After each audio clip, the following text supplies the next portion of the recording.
मी या ठिकाणी मान्यवरांना व्यासपीठावर येण्याची विनंती करतो. आदरणीय राम पुनियानी सर आणि त्यांच्या मिसेस, त्याचप्रमाणे आरोग्य सेनेचे संस्थापक राष्ट्रीय प्रमुख डॉक्टर अभिजित वैद्य सर, भाईवैद्य फाउंडेशनच्या भाईवैद्य फाउंडेशनच्या डॉक्टर गीतांजली मॅडम, आरोग्य सेनेचे केंद्रीय समिती सदस्य संतोष मस्के सर, आरोग्य सेनेचे राष्ट्रीय सरचिटणीस लक्ष्मीकांतजी मुंदडा, या सर्वांना मी या ठिकाणी व्यासपीठावर येण्याची विनंती करतो. श्रद्धेय भाईंना अभिवादन करून आपण कार्यक्रमाची सुरुवात करीत आहोत. लोकनेते भाईवैद्य स्मृती गौरव राष्ट्रीय पुरस्कार या पुरस्काराच्या कार्यक्रमासाठी आपण सर्वजण या ठिकाणी उपस्थित राहिलेला आहात. मी आजच्या कार्यक्रमाचं प्रास्ताविक करण्यासाठी श्री अतुल रुणवाल यांना विनंती करतो. लोकनेते भाईवैद्य स्मृती गौरव पुरस्कार या कार्यक्रमासाठी आपण उपस्थित असलेल्या सर्वांचं मी मनपूर्वक स्वागत करतो. भाईंची आठवण आणि भाईंचे विचार हे आपल्यासाठी एक दीपस्तंभ आहेत. आरोग्य सेना आणि भाईवैद्य फाउंडेशन हातात हात घेऊन आपलं कार्य आणि भाईंचे विचार पुढे न्यायचं काम करत आहे. भाईंच्या विचारधारेप्रमाणे काम करत असताना अनेक गोष्टींना आरोग्य सेनेने आणि भाईवैद्य फाउंडेशनने आज समाजामध्ये आपल्या कामाचा ठसा उमटवलेला आहे. मग विद्यार्थ्यांसाठी शिष्यवृत्ती असो किंवा या देशातल्या चालू घडामोडीवरती सतत आपले मत व्यक्त करणारे लोक जे आहेत आपले, त्यांच्या योगदानाबद्दलचं त्यांना सन्मान करणं असो, किंवा आरोग्य सेनेने सुद्धा आत्तापर्यंत अनेक आपत्तीमध्ये विविध ठिकाणी जाऊन मदत कार्य केलेलं आहे. समाजामध्ये देशामध्ये ज्या काही चुकीच्या घडामोडी घडतात त्याच्यावरही आरोग्य सेनेने आपला आवाज उठवलेला आहे. समाजासाठी कार्य करणाऱ्या प्रस्थापितांच्या विरुद्धसुद्धा आवाज उठवला जातो. भाईंनी आपलं संपूर्ण जीवन हे तळागाळातील दुबळे किंवा वंचित लोकांसाठी वेचलेलं आहे. त्यांच्या हक्कासाठी सतत संघर्ष केलेला आहे. कारण ते जीवनात जगत असताना सतत गरीब, वंचित किंवा पीडित असलेला, आपत्तीग्रस्त असलेला माणूस हाच त्यांच्या विचारात केंद्रस्थानी होता. आणि त्या पद्धतीनेच त्यांनी सत्तेमध्ये असतानासुद्धा, कुठल्या पदावर असतानासुद्धा त्याच पद्धतीने विचार करत आपली कार्यशैली ठेवली. समाजसेवा करतानासुद्धा तोच विचार आपल्यापुढं मांडला. त्याचाच धागा घेऊन आज समाजामध्ये जे लोक आपले मत व्यक्त करतात, सरकारविरुद्ध बोलतात, अशा लोकांनासुद्धा आपण पुरस्कार देऊन इथं त्यांचा गौरव केला जातो. कारण त्या निमित्तानेच त्याची परत उजळणी पण होती आणि भाईंचे विचार आपल्यापर्यंत पोचतात. भाईंच्या विचाराशी संलग्न असलेली ही लोकं आहेत.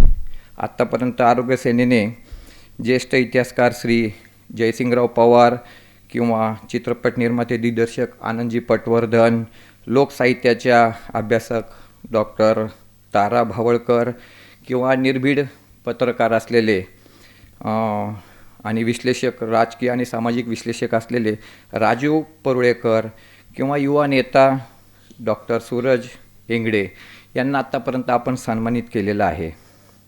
आरोग्य सेना आणि भाईवैद्य फाउंडेशन अनेक परिसंवादसुद्धा आयोजित करते, जेणेकरून लोकांपुढं कुठल्याही एखाद्या गोष्टीचं किंवा प्रसंगाचं त्याच्यापुढं विस्तृत विचार मांडला गेला पाहिजे. त्यासाठी आपण परिसंवादसुद्धा आयोजित करतो. गरजू आणि गुणवंत विद्यार्थ्यांना शिष्यवृत्ती देण्याचं कामसुद्धा भाईवैद्य फाउंडेशनकडून होतं. म्हणजे असंख्य कामाची ही आपल्याला संख्या किंवा कामं सांगता येतील की या फाउंडेशनमधून काय होतं. आज सध्या आता आपण जर पाहिलं तर आपल्याकडं इतिहासातले काही गोष्टी उकरून काढण्याची सवय लागलेली आहे आणि मग त्याला ती मोडतोड त्याची करायची आणि मग त्याला काहीतरी खोट्यापणाची एक झालर लावायची आणि लोकांपुढं सतत ते मांडायचं. म्हणूनच हे खोटं जे काही झालर त्यांनी लावलेली आहे हे उखडून काढण्यासाठी आज आपल्यासारख्या जे आज आपल्याकडे आज प्रमुख पाहुणे आलेले आहेत, डॉक्टर राम पुनियानी यांच्यासारखे अनेक इतिहासकार आपल्याला समोर आले पाहिजे आणि येतातच त्यांच्या पद्धतीने, की जेणेकरून लोकांना खरा इतिहास काय हा कळला पाहिजे. भाईंचा अभ्यास खूप होता, त्यांचं वाचन खूप होतं, विचार खूप होते. म्हणजे आपल्यासारख्यांचे विचार जिथं संपतात त्याच्या काही पुढं जाऊन भाईंचे विचार चालू व्हायचे. भाई फार इतिहासात कधी त्यांनी त्याच्यावरती भाष्य केलं नाही. त्याचं ज्ञान त्यांनी निश्चितच त्या स्वतःजवळ ठेवलं, पण इतिहासाबद्दल बोलत नव्हते. तर वास्तव परिस्थितीत काय चाललेलं आहे, आपल्या समाजाला काय गरज आहे, याच्यासाठी सतत ते बोलत राहिले आणि भविष्याचा वेध घ्यायचे ते. म्हणूनच 25 वर्ष पुढं काय होणार आहे, कुठल्याही गोष्टीचं सरकारकडून घेतलेल्या निर्णयाचा काय पडसाद उमटणार आहे, जागतिक पातळीवर त्याचे काय पडसाद असणार आहेत, याचा ते वेध घेऊन त्याची मांडणी करायची सतत. अशाच पद्धतीनं आपल्यालासुद्धा इतिहासाचंही आपल्याला अवगत झालं पाहिजे. का तर आपल्यापुढं सतत खोटा इतिहास आणला जातो, त्याची मोडतोड केली जाते आणि नको ते चित्र उभं करून संभ्रम निर्माण केला जातो. वास्तवाचाही सुद्धा आपल्याला ज्ञान पाहिजे, कारण जो तो आज आपल्याला फक्त जिओ और जीने दो हे न करता फक्त जिओ और जिओ फक्त याच्यामध्येच चाललेलं आहे. स्वतः कसं जगायचं आणि स्वतःचं कसं भागल याच्यातच बघायचं. समाजातल्या तळागाळातल्या लोकांशी कोणाला काही देणं घेणं राहिलेलं नाही. अशा पद्धतीने सध्या लोक आपल्या कार्यशैलीने जगत आहेत आणि पुढचं भविष्याचा वेध घेणं तर खूपच लांब राहिलं आहे. म्हणूनच आज डॉक्टर राम पुनियानीजी यांचा आपण सत्कार करणार आहोत. त्यांचे अनेक गोष्टी मी सोशल मीडियावरती पाहिल्यात.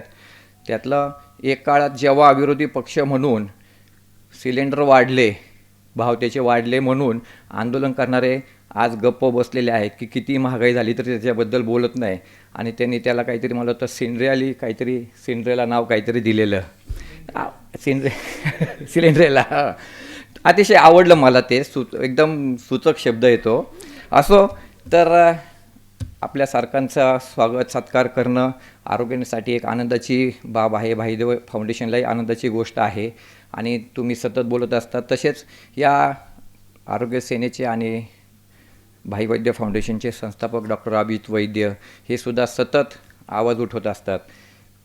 भाईंचे आणि सरांचे म्हणजे डॉक्टर वैद्यांचे विचार सारखे आहेत, त्यांचं ध्येय एकच आहे, फक्त मांडणीची पद्धत वेगळी असेल. भाई अतिशय सौम्य पद्धतीने भले आंदोलन करत होते, परंतु अतिशय सौम्य पद्धतीने व्यक्त होत होते. आणि डॉक्टर अभिजित वैद्य अतिशय प्रखरपणे आपली बाजू मांडतात. असं हरकत नाही, आपण कार्यक्रम पुढे जाऊया, कारण ऑलरेडी खूप उशीर झालेला आहे. मी आता काय फार वेळ घेत नाही आणि मी इथंच माझं प्रस्ताव थांबवतो. धन्यवाद. आजच्या कार्यक्रमात आपण पुरस्कार देणार आहोत प्राध्यापक डॉक्टर राम पुनियानी यांना. प्रथम मी डॉक्टर अभिजित वैद्य यांना विनंती करते की त्यांनी पुनियानी सरांचं पुष्पगुच्छ देऊन स्वागत करावं. टाळ्यांच्या गजरात आपण त्यांचं स्वागत करूयात.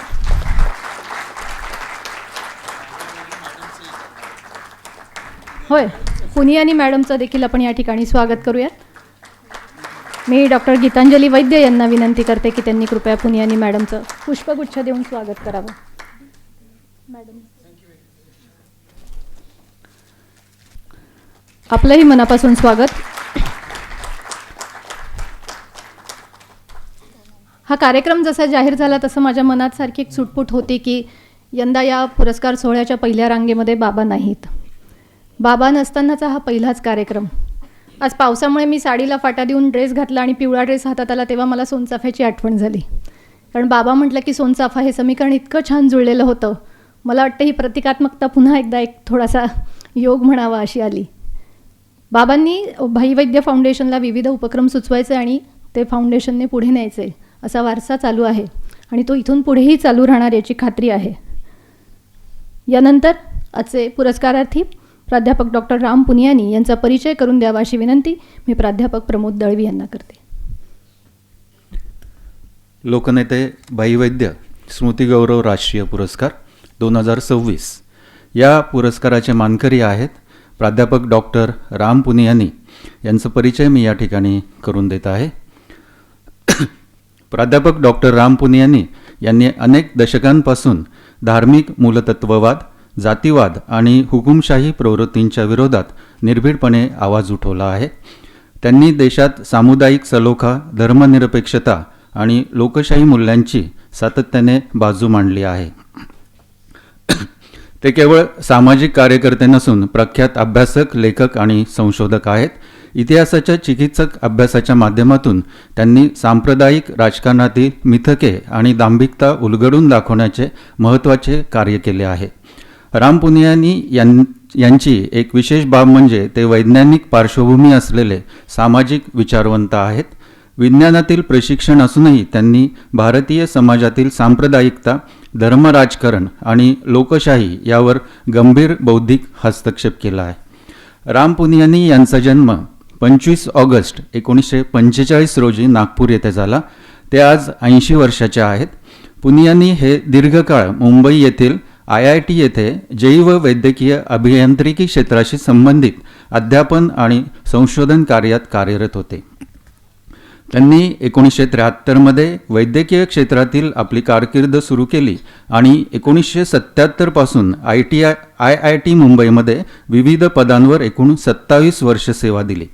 ते भारतातील मानवाधिकार चळवळीशी संबंधित राहिले असून ते हिंदू मूलतत्ववादाच्या विरोधात काम करणाऱ्या विविध उपक्रमांमध्ये त्यांनी सक्रिय सहभाग घेतला आहे.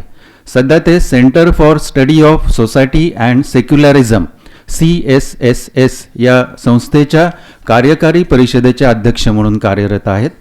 तसेच ते मुस्लिम मिरर या नियतकालिकाच्या सल्लागार मंडळाचे सदस्यही आहेत.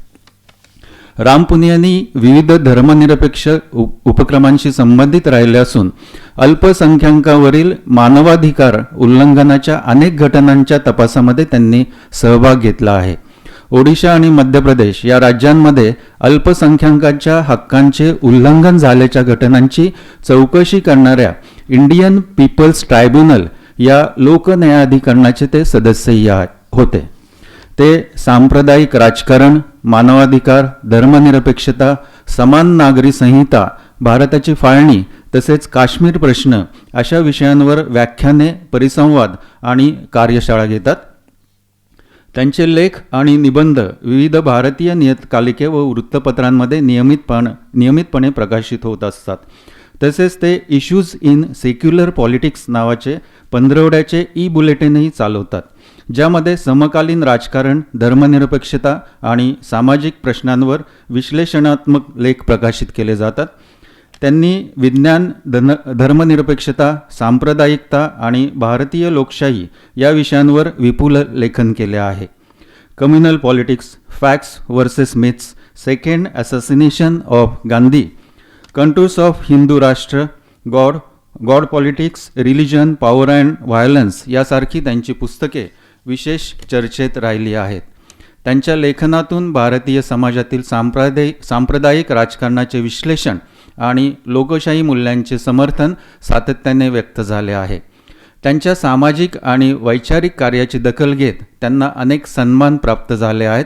त्यामध्ये प्रामुख्याने महाराष्ट्र फाउंडेशनतर्फे दिला जाणारा पुरस्कार 2002, नॅशनल फाउंडेशन फॉर कम्युनल हार्मनीचे नॅशनल कम्युनल हार्मनी अवॉर्ड 2007 तसेच नॅशनल कॉन्फेडरेशन ऑफ ह्युमन राईट्सतर्फे प्रदान करण्यात येणारे CM मुकुंद मेनन अवॉर्ड 2015 यांचा समावेश आहे. भाई वैद्य फाउंडेशनचे विश्वस्त आणि आरोग्य सेनेच्या केंद्रीय समितीने एकमताने प्राध्यापक डॉक्टर राम पुनियानी यांची यावर्षीच्या पुरस्कारासाठी निवड केलेली आहे. सरांना हा पुरस्कार देताना आम्हा सर्वांना मनस्वी आनंद होत आहे. धन्यवाद.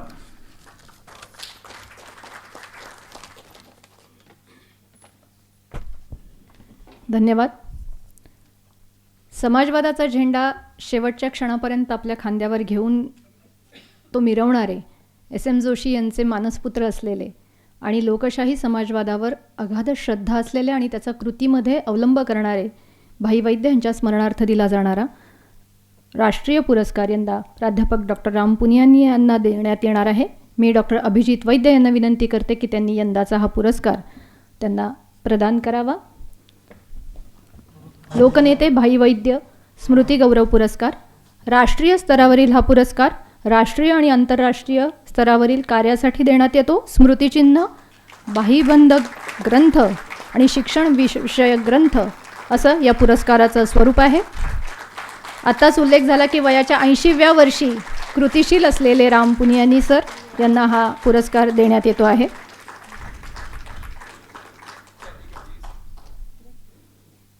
लोकशाही समाजवादी विचारांवर प्रामाणिक निष्ठा आणि त्यासाठी कष्ट करण्याची आणि कृती करण्याची कायमचे प्रयत्न असं भाईंचं वैशिष्ट्य होतं आणि त्याच विचारांवर चालणारे आपलं फाउंडेशन हा जो भाईबंद ग्रंथ आहे हा प्रदान करावा अशी मी विनंती करते डॉक्टर अभिजित वैद्य यांना.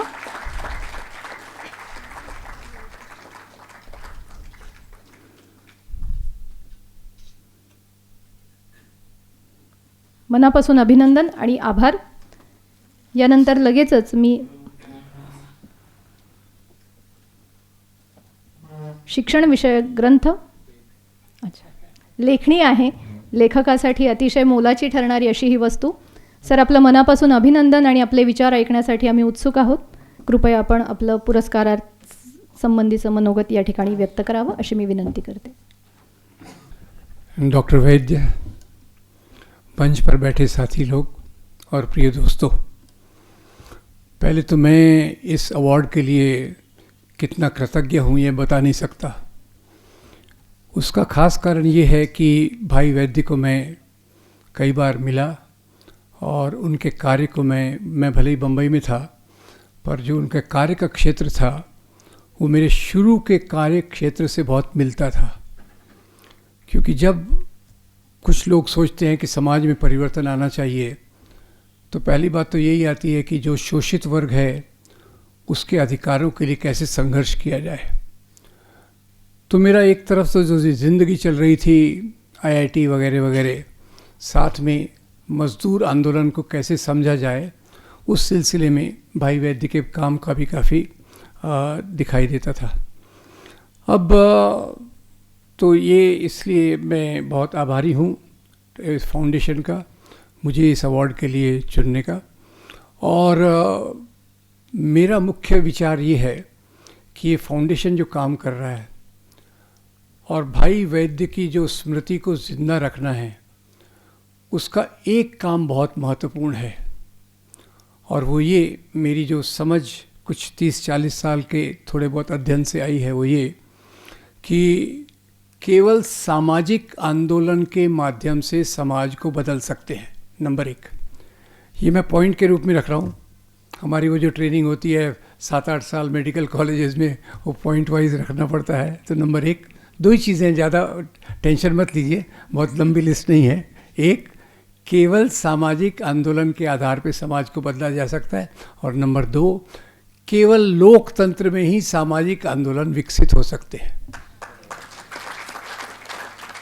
तो ये जो समझ के साथ में आया, तो 1992 6 दिसंबर का दिन आया.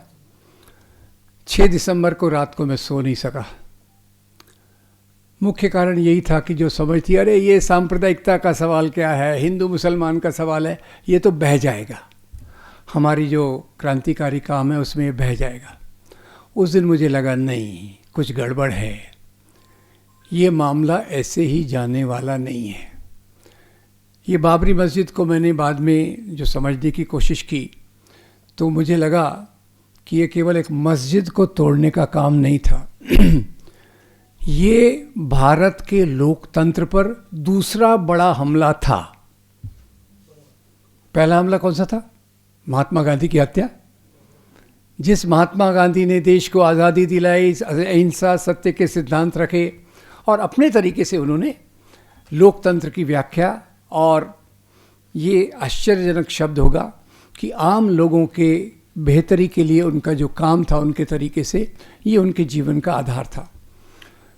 तो 6 दिसंबर को ये जब मस्जिद गिरी, काफ़ी सोचा मैंने 2 दिन तक, 3 दिन तक, और लगा कि ये केवल हिंदू मुसलमान का सवाल नहीं है.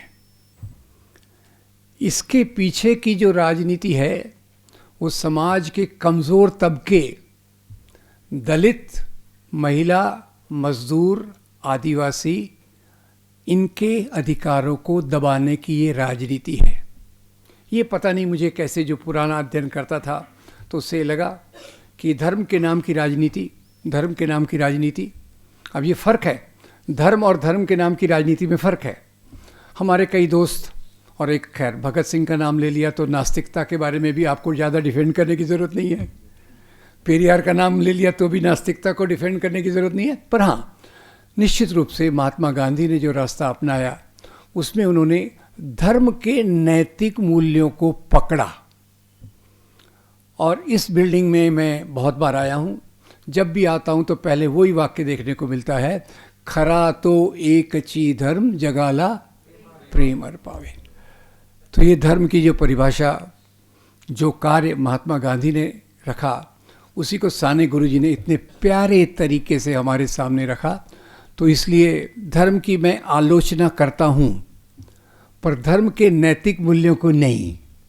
वो वसुधैव कुटुंबकम हो, पड़ोसी से प्यार करो हो, या पड़ोसी के खाने पीने का ख्याल रखो, उसका मैं पूरी आदर से लोगों को बताने की कोशिश करता हूँ और ख़ुद भी समझने की कोशिश करता हूँ। अब 1992 के बाद तो फिर क्या करने का, तो मुख्य बात तो ये थी, आंदोलन जिंदा रहना चाहिए। मजदूरों का, किसानों का, दलितों का, महिलाओं का, बच्चों के अधिकार का आंदोलन जिंदा रहना चाहिए। और ये जो राजनीति है धर्म के नाम की, ये जो भावनाओं को उकसाती है, जो भावनाओं को उकसाकर लोगों में झगड़े लगाती है, ये राजनीति लोकतंत्र को समाप्त कर देगी। मैं ये नहीं कह रहा कि मेरी समझ बहुत थी, पर पिछले 30 साल में जो देखा, मुझे लगता है कि मेरे में कम से कम इतनी एक समझ आ गई थी कि इस राजनीति का उद्देश्य, धर्म के नाम की राजनीति का उद्देश्य, भारत में हो, पाकिस्तान में हो, श्रीलंका में हो और म्यांमार में हो, जहाँ भी धर्म के नाम की राजनीति आती है, वो लोकतंत्र को समाप्त करके एक अधिनायकवाद शुरू कर देती है। और अधिनायकवाद में फिर लोकतंत्र का क्या होता है? देखिए, कोई कार्टून बनाता है हमारे महामहिम नॉन बायोलॉजिकल का, जेल में अंदर जाता है। ये लोकतंत्र एक, और लोकतंत्र पहला यहाँ से आया। बहुत प्यारी कहानी है। नेहरू जी जा रहे थे, उस समय सिक्योरिटी का इतना तामझाम नहीं रहता था। एक बूढ़ी औरत आई और उसने जवाहरलाल नेहरू का कॉलर पकड़ लिया। बोले, आज़ादी मिले, तू तो प्राइम मिनिस्टर बन गया, मुझे क्या मिला? तो नेहरू कहते हैं, आपको अधिकार मिला है मेरा कॉलर पकड़ने का। ये लोकतंत्र है। यानी आज़ादी जो रहती है उसकी शुरुआत हमारे विचारों की अभिव्यक्ति से होती है। ऐसा ही और लोकतंत्र की एक और प्यारी बात बता दूं। आपने हम में से जो मेरी जनरेशन के आसपास होंगे, उन्होंने शंकर्स वीकली का नाम सुना होगा। शंकर उस समय के बहुत महान कार्टूनिस्ट थे। बाद में जो कार्टूनिस्ट भारत में आए वो उन्हीं के पीछे पीछे चले। तो शंकर्स वीकली में नेहरू के कार्टून प्रायः अल्टरनेट वीक आते थे। नेहरू की मजाक उड़ाना, नेहरू के बारे में ये कहना वो कहना करते थे। तो नेहरू जी ने देखा एक बार, तो उनके सेक्रेटरी को कहा, भाई ये ज़रा शंकर साहब को बुलाओ। आज का समय होता तो शंकर साहब डर जाते, डरे नहीं। वो गए नेहरू जी के ऑफिस में। तो नेहरू जी ने बोला, मुझे आपसे एक शिकायत है। बोले, क्या शिकायत है आपकी? बोले, आप इतने अच्छे अच्छे कार्टून बनाते हैं, मेरे तक पहुंचते नहीं है, तो मेरा सब्सक्रिप्शन आप ले लीजिए, ताकि आपके कार्टून में देखकर खुद के रास्ते को सही करता रह सकूं। लोकतंत्र में आलोचना का मतलब केवल आलोचना ही नहीं होता, वो होता है कि जो शासक सरकार है वो अपने रास्ते को दुरुस्त करे, ताकि लोगों की ज़्यादा से ज़्यादा भलाई हो। अब ये एक है। फिर 1992 के बाद क्या हुआ? सोचा मैंने कि मैं अभी तक जो मज़दूरों के बीच में थोड़ा बहुत काम करने की कोशिश कर रहा हूँ नौकरी के साथ, क्या ये सही है? सही तो है, पर क्या इससे कोई ज़्यादा अर्जेंट चीज़ है? तो वो भी देखने को मिल गई। कैंपस में था, कैंपस में जो विद्यार्थी थे, यानी आईआईटी के स्टूडेंट तो खैर माने जाते हैं देश के सर्वोत्तम प्रतिभा, तो उन दिनों वो कहीं भी झुंड में जाएंगे तो एक ही नारा लगाते थे, जय श्री राम। और वो नारा प्यार से नहीं लगता था, गुस्से से लगता था। मेरे बचपन से लेके जब तक मैं अपने परिवार में पला, जय राम, राम राम, सिया राम, ये हमारे घर का तरीका था।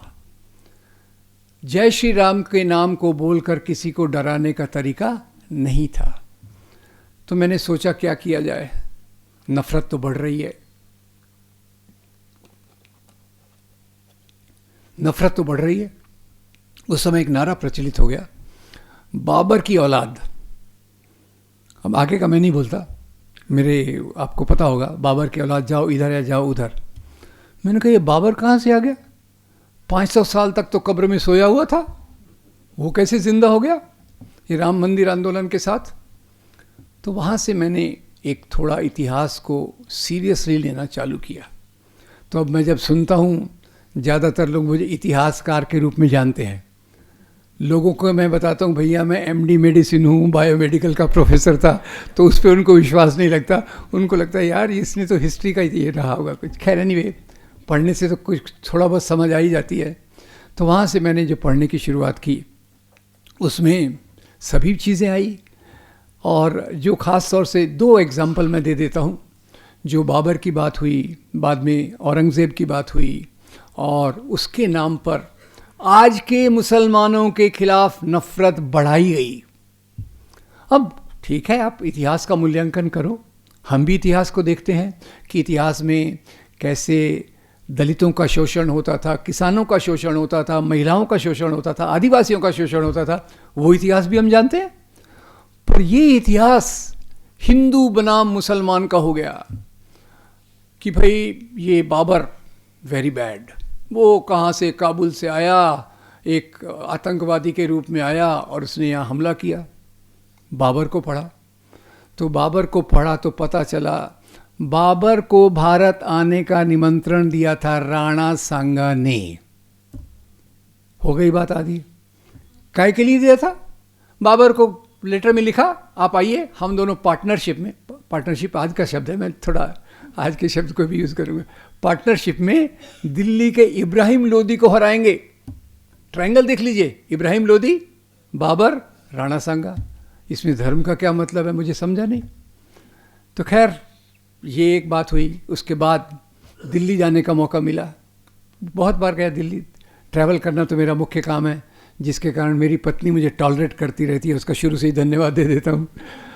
तो नेशनल म्यूज़ियम में गया, बाबर की वसीयत लगी हुई थी, पढ़ा। बाबर अपने बेटे हुमायूं को लिखता है, बेटा हुमायूं, अल्लाह का शुक्र करो कि इतनी अच्छी धरती पर राज्य करने का मौका उसने हमको दिया है। Let's thank Allah for the kindness of giving us rulership of this land. पर बेटा याद रखो, यहाँ के ज़्यादा लोग हिंदू हैं। हिंदू लोग मंदिरों में पूजा करते हैं और गाय को पवित्र मानते हैं। तुम अपने राज्य में मंदिरों को टूटने मत देना, गाय की हत्या होने मत देना। मैं चकरा गया। क्या हम सुनते हैं बाबर के बारे में और क्या सच्चाई है? तो इसके सिर्फ 2 चीज़ें और बता दूंगा। एक तो अपने छत्रपति शिवाजी महाराज, उनको तो बहुत तरीके से प्रस्तुत किया गया है, और बीच में 92-93 के बाद तो शिवाजी महाराज को एक मुख्य रूप से जो प्रस्तुत किया, मुस्लिम विरोधी राजा के रूप में प्रस्तुत किया। क्यों भाई? उन्होंने अफजल खान की हत्या की, औरंगज़ेब से लड़ाई की। तो ये दोनों बातों को कह के मैं इतिहास को यहीं बंद कर दूंगा। तो भाई अफजल खान से क्यों लड़ाई हुई? अब शिवाजी महाराज अपने राज्य का विस्तार कर रहे थे। और एक आपको अजीब चीज़ बता दूं, इस टॉपिक से रिलेटेड नहीं है। एक बार मैं नागपुर में एक शिव जयंती पे गया, तो वहाँ एक कोई जनरल साहब थे। तो जनरल साहब ने अपनी भाषण में कहा कि मैं वियतनाम गया और वियतनाम में मैंने देखा कि वहाँ के ज़्यादातर लोग शिवाजी महाराज का बहुत आदर करते हैं। मैंने कहा शिवाजी महाराज वियतनाम कैसे पहुँच गए? बोले वियतनाम के लोगों ने अमेरिका को हराने के लिए जो गुर्रिल्ला वॉरफेयर किया था, उसमें उन्होंने शिवाजी महाराज से प्रेरणा ली थी। मैंने कहा थैंक यू वेरी मच। आखिर में पूरी दुनिया एक होना चाहिए, वो तो हमारा सपना है, कब होगा पूरा हम नहीं जानते। खैर, शिवाजी महाराज, अफजल खान, आदिल शाह, बीजापुर के आदिल शाह ने देखा शिवाजी महाराज तो अपने राज्य का विस्तार कर रहे हैं, इनका रोकना चाहिए, नहीं तो अपना लगान कम हो जाएगा, अपनी इनकम कम हो जाएगी। तो उन्होंने अफजल खान को भेजा। अफजल खान को भेजा। अफजल खान ने आकर एक पहाड़ के ऊपर अपना तंबू लगा दिया और शिवाजी महाराज को मैसेज भेजा कि मैं आया तो हूँ आपके राज्य को समाप्त करने, लड़ने, पर क्यों ना हम पहले बातचीत कर लें। सरल वाक्य, कोई भी मान लेगा। महाराज तो और भी समझदार थे, बोले हाँ वेरी गुड। तो महाराज ने बोला ओके। फिर उन्होंने शर्त रख दी कि आप जब आएंगे बिना हथियार के आएंगे, मेरे पास भी हथियार नहीं रहेगा। महाराज ने बोला ओके नो प्रॉब्लम, मैं आ रहा हूँ। महाराज जा रहे थे घोड़े पर बैठकर, तो उनके एक जासूस ने उनको देखा, बॉडीगार्ड जासूस ने देखा। उन्होंने देखा महाराज के पास तलवार नहीं है, तो महाराज के पास गया और बोला महाराज आपकी तलवार कहाँ है। महाराज ने कहा भाई मैं अफजल खान से मिलने जा रहा हूँ, हमारे बीच में ये अंडरस्टैंडिंग है वगैरह वगैरह। वो जासूस ने स्टॉप कर दिया महाराज को, बोले आप ऐसे नहीं जा सकते, पहले मेरे सवालों का जवाब दो। महाराज उतरे तो वो बोलता महाराज आपकी हाइट कितनी है। महाराज ने बोला होगा 5 फुट 6 इंच के करीब। बोले अफजल खान की हाइट क्या है, 6 फुट से कम या 6 फुट से ज़्यादा? ज़्यादा। बोले आपका बॉडी साइज़ क्या है?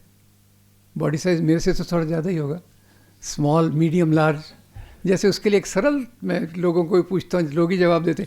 मान लो अगर आज शिवाजी महाराज होते और हमको उनको एक रेडीमेड शर्ट गिफ्ट करना होता, तो कौन से साइज़ का करेंगे? 44। स्मॉल मीडियम लार्ज कहाँ? Medium to large.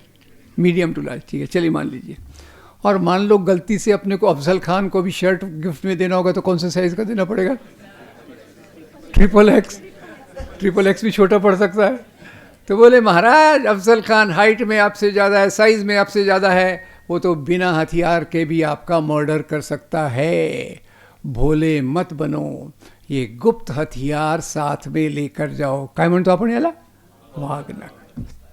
महाराज ने वाघनख अंगूठियों के नीचे छुपा लिया। गए, जैसे वहाँ गए अफजल खान ने चार्ज किया उन पर, शिवा शिवा, गला दबा दिया। महाराज तैयार थे, अपना वाघनख निकाला, अफजल खान के पेट में डाल दिया। ये जासूस का नाम था रुस्तमे जमान। शिवाजी महाराज की जो बॉडीगार्ड से, उसमें 12 बॉडीगार्ड्स मुसलमान थे। उनकी सेना में जितने सेनापति थे, अपने प्रेम हणवते की बुक है कि सिद्दी संबल, इब्राहिम गारदी, दौलत खान वगैरह, कितने उनके मेन जो विश्वासु, काफ़ी अच्छे विश्वासु थे, वो मुसलमान थे। और तो और उनका सबसे बड़ा जो सेक्रेटरी था, कॉन्फिडेंशियल सेक्रेटरी, उनका नाम था मौलाना हैदर अली। खैर महाराज गए, अफजल खान ने उनका गला पकड़ा और महाराज ने उनके पेट में वाघनख डाल दिया। अफजल खान फ्लैट गिर गया। तो अफजल खान की तरफ से उनका सचिव आया, तलवार निकाली, महाराज को मारने की कोशिश की।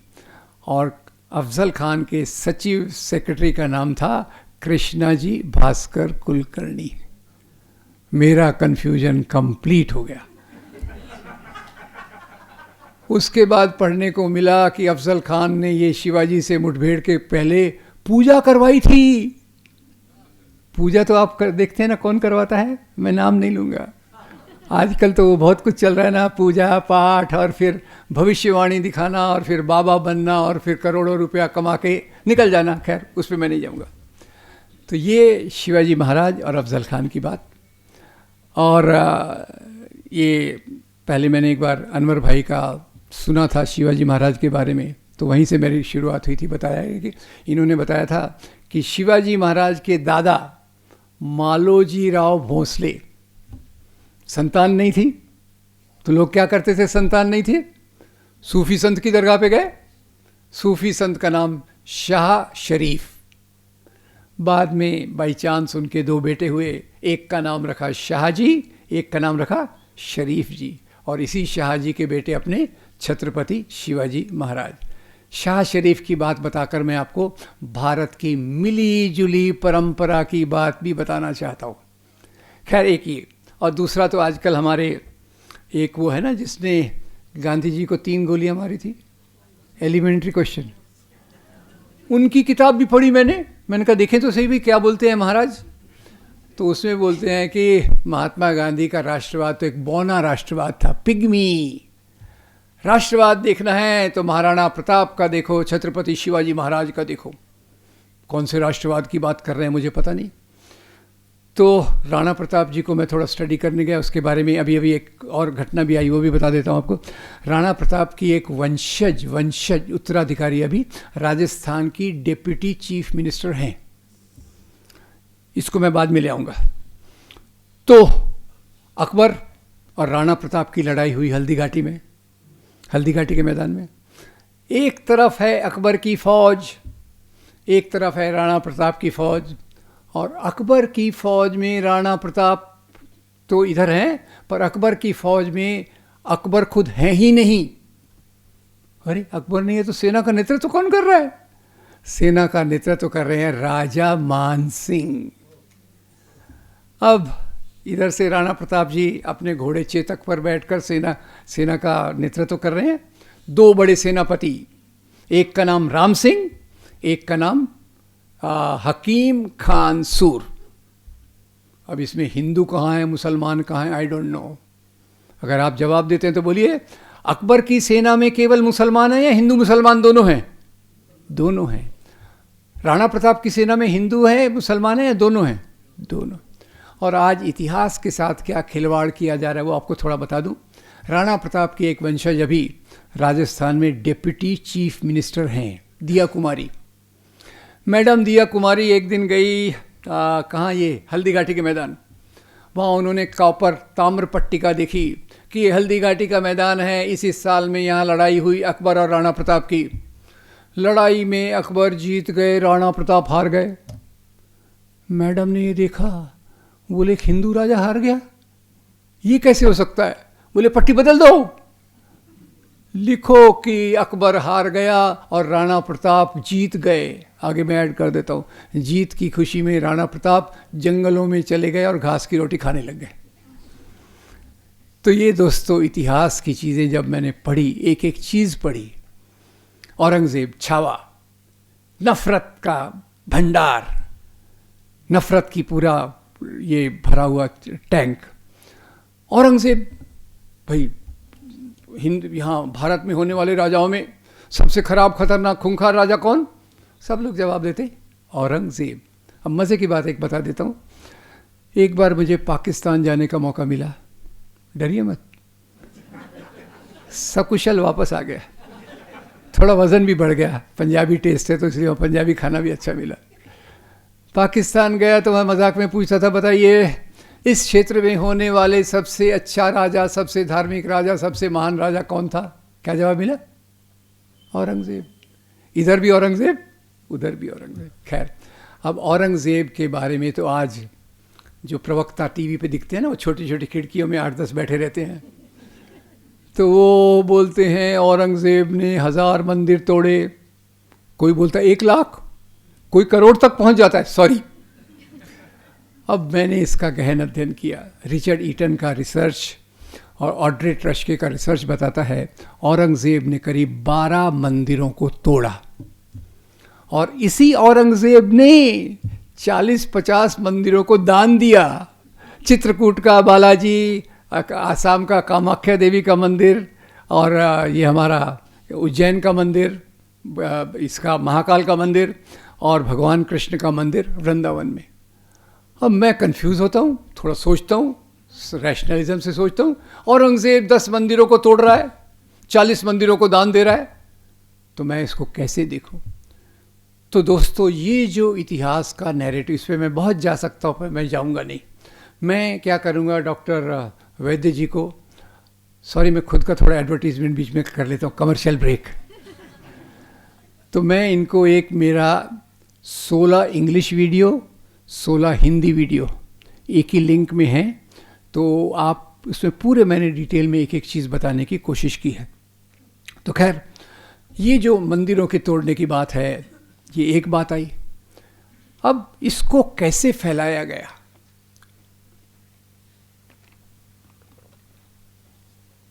औरंगज़ेब ने मंदिर तोड़े, यस। औरंगज़ेब ने मंदिरों को दान दिया, नो मेंशन। मुसलमान राजाओं ने मंदिर तोड़े, मेंशन। मुसलमान राजाओं ने मंदिरों को दान दिया, नो मेंशन। हिंदू राजाओं ने मंदिर तोड़े, नो मेंशन। उस पे मैं आता हूं। भारत के साहित्य की एक महान किताब है कवि कल्लण की राजतरंगिणी। कवि कल्लण की राजतरंगिणी में कवि कल्लण लिखते हैं कि 11वीं शताब्दी के राजा हर्षदेव ने अपने राज्य के दौरान एक नए ओहदे का निर्माण किया। ओहदा मतलब पद, पोस्ट वगैरह जो भी बोलो। और इस ओहदे का नाम था, ये सवाल जवाब आपको देना पड़ेगा, सोचिएगा। ओहदे का नाम देवोत्पतन नायक। 3 शब्द हैं, पहला देव, दूसरा उत्पतन, तीसरा नायक। वो अधिकारी जो देवताओं की मूर्तियों को तोड़े, पर कौन से वाली मूर्तियों को तोड़े? सोने चांदी वाली। कौन सी मूर्तियों को तोड़े? जिसमें हीरे जवाहरात जड़े हैं। पत्थर की मूर्तियां आम लोगों के लिए छोड़ देना, जिसकी हम पूजा करते रहेंगे, ठीक है। तो ये राजा हर्षदेव ने, आपको बताना चाहूंगा, सबसे ज्यादा मंदिर तोड़े। तो मंदिर तोड़े गए कई बार संपत्ति के लिए, कई बार सत्ता के लिए। रिचर्ड ईटन की ही किताब है temple destructions in pre Mughal India.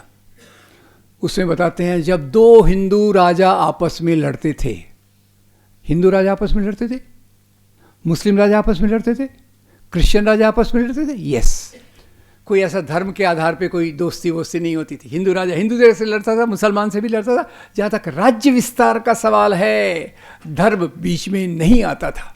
खैर, तो ये लिखते हैं, रिचर्ड ईटन लिखते हैं, जब 2 हिंदू राजा आपस में लड़ते थे तो जीतने वाला हिंदू राजा हारने वाले हिंदू राजा के अपमान के लिए उसके कुल देवता का मंदिर तोड़ देता था। कुल देवता की मूर्ति तोड़कर खुद के कुल देवता को वहां प्रस्थापित करता था। तो मंदिर तो बहुत तोड़े गए, पर ये जो हमको बताया जाता है चुना हुआ इतिहास है, सेलेक्टिव। कैनवास बड़ा है, इसमें जो चीज़ें सूटेबल हैं, सूटेबल किसके लिए? ये शुरुआत की थी जिनके हम गुलाम थे। अब मैं आपसे पूछूं, हम किसके गुलाम थे भाई? मुगल राजाओं के, ब्रिटेन के, या किसके? मुसलमान राजाओं के या ब्रिटिश के? क्या जवाब है आपका? क्योंकि एक तो बड़ी मैडम है ना, वो झांसी घोड़े, लकड़ी के घोड़े पे बैठ के झांसी की रानी बनती है। उसने क्या बोला, हमको आज़ादी कब मिली? तो गुलामी किसको कहते हैं? गुलामी किसको कहते हैं? गुलामी कहते हैं उसको जब हमारी संपत्ति को लूटकर यहाँ का शासक बाहर ले जाए। तो बाबर से लेके औरंगजेब तक बहादुर शाह जफर ने हमारी संपत्ति बाहर ले गई क्या? Yes, no. उनको निर्देश बाहर से मिलते थे क्या? इंग्लैंड से, काबुल, कांधार, मक्का, मदीना से मिलते थे? नहीं, यही रहते, यही राज करते थे। तो खैर, तो ये जो बात थी कि भाई हमारी गुलामी अंग्रेज़ों के जाने के बाद ख़त्म हो गई, ठीक है। अब वो उसको बाकी तरीके बहुत डिटेल में मैं नहीं जाऊँगा। तो ये जो हमारे इस समय, इसके पहले आपको बताना चाहूँगा इतिहास इस प्रकार से कैसे पॉपुलर हुआ। 1857 की लड़ाई, क्रांति, बताइए 1857 की लड़ाई की चिंगारी किसने लगाई थी? जवाब आपको देना पड़ेगा। आमिर खान की फिल्म नहीं देखी होगी तो भी देना पड़ेगा जवाब। क्या नाम था? मंगल पांडे। और इस लड़ाई का नेतृत्व किसने किया? बहादुर शाह जफर। बहादुर शाह जफर के साथी कौन थे? तात्या साहब टोपे, नाना साहब पेशवा, झांसी की रानी। हिंदू मुसलमान मिलकर साथ में लड़े, अंग्रेज़ों की सत्ता डगमगा गई। तो उन्होंने फैसला किया अगर हमको भारत पे राज्य करना है तो कौन सी नीति लगाना पड़ेगा? डिवाइड एंड रूल के लिए उन्होंने इतिहास का सहारा लिया। और इसी इतिहास के सहारे से बाद में चलकर जो राजनीति आई, उसको मैं थोड़ा, उसके बीच में थोड़ा एक ही बात बता देता हूँ कि वास्तव में राजा लोग लड़ते थे सत्ता के लिए, संपत्ति के लिए, पर आम लोगों में मेल जोल, प्रेम मोहब्बत, ये सब रहता था।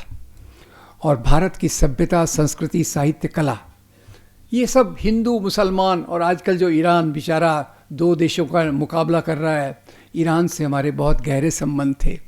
सांस्कृतिक, खाने पीने के बारे में, कपड़ा पहनने के बारे में, दूसरी चीज़ें। तो उसमें हमारी मिली जुली जो सभ्यता संस्कृति के केवल मैं 2-3 उदाहरण दे दूंगा। ये मैं अभी एक क्या पहन के खड़ा हूँ, ईरान से आई। मोदी जी भी पहनते हैं ना, उनको बता देना भैया ये ईरान से आई हुई है।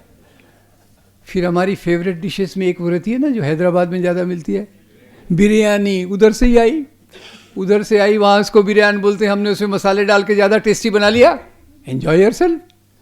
और इसी के साथ साथ जो यहाँ जो परंपराएं थी उनके मेल जोल की एक बात मैं आपको बताना चाहता हूँ। और ये बताइए, हमारे मंगल कार्यक्रमों में एक शहनाई बजती है, किसकी? बिस्मिल्लाह खान। उस्ताद बिस्मिल्लाह खान की शहनाई के बगैर हमारे मंगल कार्यक्रम शुरू। उस्ताद बिस्मिल्लाह खान कहाँ रहते थे? हिंदुओं की पवित्र नगरी बनारस, गंगा नदी के किनारे, हिंदू मंदिरों की सीढ़ियों पर बैठकर उन्होंने अपने संगीत का विकास किया जो हिंदू देवी देवताओं को समर्पित था। एक मज़ेदार कहानी है। बिस्मिल्लाह खान जी एक बार अमेरिका गए, मानने वाले बहुत थे, भीड़ थी, तो कई लोगों ने उनको कहा, आप उस्ताद जी आप वो क्या बनारस जैसे शहर में रहते हैं, इधर आ जाइए, हम आपका सब अरेंजमेंट कर देंगे। उस्ताद साहब बोले, आपको मुझे बुलाना है तो बुलाइए, पर मैं जहाँ भी रहूँगा उसके पास थोड़ी दूर पर गंगा नदी होना चाहिए। अब ये क्या, इसको मैं क्या कहूँ।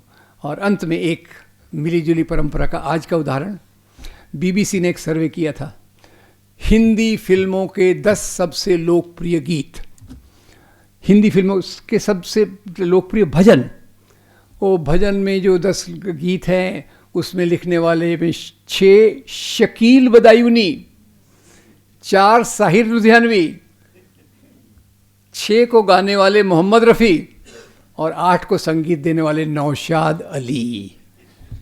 इसमें एक मेरा प्यारा भजन है, मन तड़पत हरि दर्शन को आज। सुना होगा आप में से, मेरी जनरेशन के लोगों को सुना होगा, sorry to the younger generation, इतना प्यारा गाना आपने मिस किया होगा। तो मन तड़पत हरि दर्शन को आज, लिखने वाले शकील बदायूनी, गाने वाले मोहम्मद रफ़ी, संगीत देने वाले Naushad Ali. Thank you very much, this is my India. अब उसमें जो लोग नफ़रत फैलाते हैं, अब ये इतिहास चल रहा था, अंग्रेज़ों ने चालू किया, वो ये हिंदू राजा, वो मुसलमान राजा, ये राजा, तो उसके आधार पे 3 प्रकार के इतिहास के नैरेटिव्स निकले। 3 प्रकार के इतिहास के नैरेटिव्स निकले। उसमें एक मुस्लिम लीग वालों का था,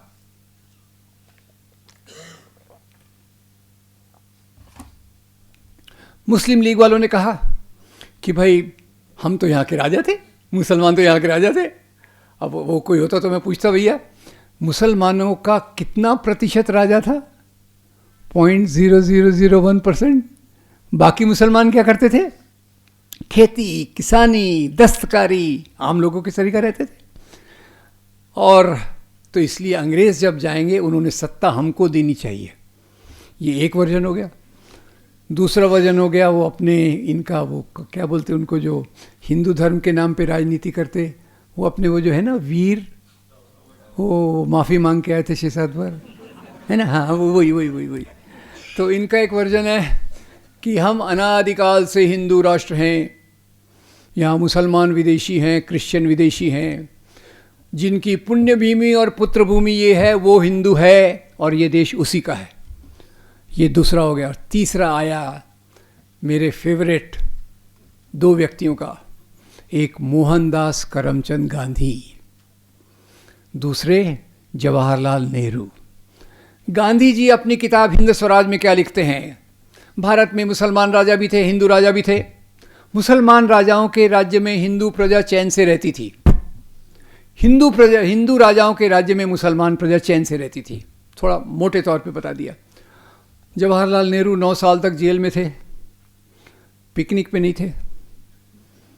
2 महान किताबें लिखी, इसलिए कई बार मुझे लगता है कि अंग्रेज़ों ने उनको 3 साल और जेल में रखना था। एक और महान किताब हमको मिल जाती है। किताब लिखी discovery of India. Discovery of India में वो बताते हैं कि कैसे भारत में सभ्यता, संस्कृति, साहित्य, कला, धर्म की परंपरा मेल जोल से विकसित हुई। इसलिए जवाहरलाल नेहरू एक प्यारा शब्द इस्तेमाल करते हैं, पैलिम्सिस्ट। क्या मतलब है उसका?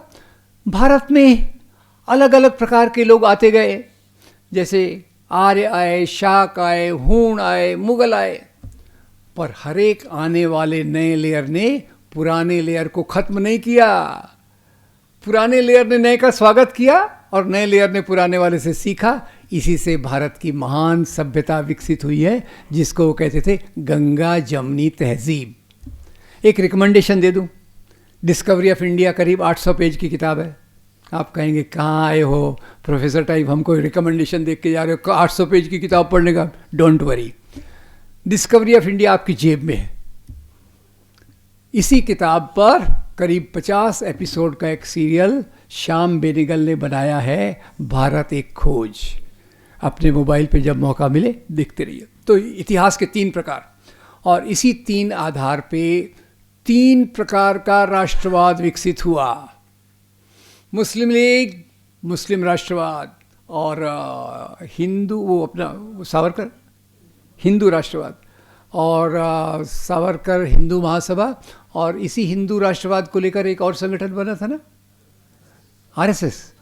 हाँ, मैं भूल रहा था, पहले आरएसएस, पहले हाफ पैंट पहनते थे, बाद में फुल पैंट पहनते, वही ना? हाँ ठीक। तो हिंदू राष्ट्र की बात उन्होंने कर दी। बोले यहाँ तो हमारा हिंदू राष्ट्र अनादिकाल से एकदम अच्छा था, स्त्रियों को हम देवी मानते थे, पूजा करते थे, ब्रैकेट में कभी कभी उनको सती भी कर देते थे। फिर ये जो हमारे यहाँ जाति व्यवस्था, नो प्रॉब्लम, सभी जातियाँ मज़े से एक दूसरे के आदर के साथ रहती थी। अब जातियों का क्या है, मैं क्या कहूँ, कभी अम्बेडकर जी पे बात करेंगे तो हमको डिटेल में बताएंगे कैसे हिंदू धर्म ग्रंथ में अलग अलग जातियाँ हैं, कैसे इस प्रकार का है। तो ये मुस्लिम राष्ट्रवाद, हिंदू राष्ट्रवाद और भारतीय राष्ट्रवाद। तो भारतीय राष्ट्रवाद के रूप में एक एक्सरसाइज आपको देना चाहता हूँ। अब ये कैसे चालू हुआ सब? ये चालू हुआ अंग्रेज़ों के आने के बाद। राजाशाही में एक धर्म है, दूसरा धर्म है, चलते रहते हैं। अशोक भी आते हैं जो कहते हैं यहाँ सभी धर्मों को बराबर से जीने का अधिकार है। अकबर भी आते हैं, कहते हैं यहाँ सभी धर्म अच्छे से रहना चाहिए, नो प्रॉब्लम। अब अंग्रेज़ों के आने के बाद मुस्लिम लीग ने हिंदुओं के खिलाफ नफरत फैलाई, हिंदू महासभा आरएसएस ने मुसलमानों के खिलाफ नफरत फैलाई, और यहीं से दंगे होने की शुरुआत हुई। एक सवाल मेरा स्टैंडर्ड है, दंगे होते हैं या करवाए जाते हैं? कौन करवाएगा? जिसको दंगों से फ़ायदा होगा, सोच लीजिएगा, ठीक है। अब ये जो 3 प्रकार के राष्ट्रवाद आए, उसमें सिर्फ नाम की एक्सरसाइज हम करेंगे अभी। मुझे ये मत बोलिएगा कि विलियम शेक्सपियर कहते हैं और नाम में क्या रखा है। मुझे पता है, मेरे नाम में कुछ नहीं रखा, किसी के नाम में कुछ नहीं रखा, पर संगठन के नाम में उसका एजेंडा छुपा होता है। जब हम कहते हैं भाई वैद्य फाउंडेशन, तो उसका मतलब क्लियर है, ये फाउंडेशन पूरी कोशिश करेगा कि भाई वैद्य के जो मूल्य थे उनको हम आगे तक ले जाएं, लोगों तक पहुंचाएं, उस आधार पे समाज को बदलने की कोशिश करें।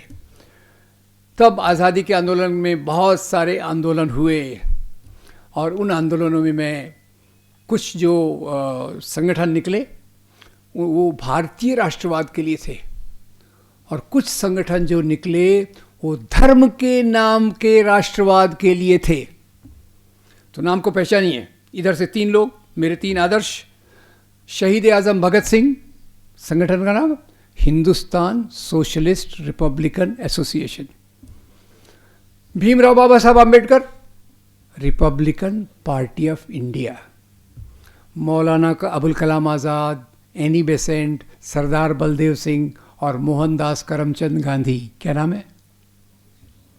भारतीय राष्ट्रीय कांग्रेस।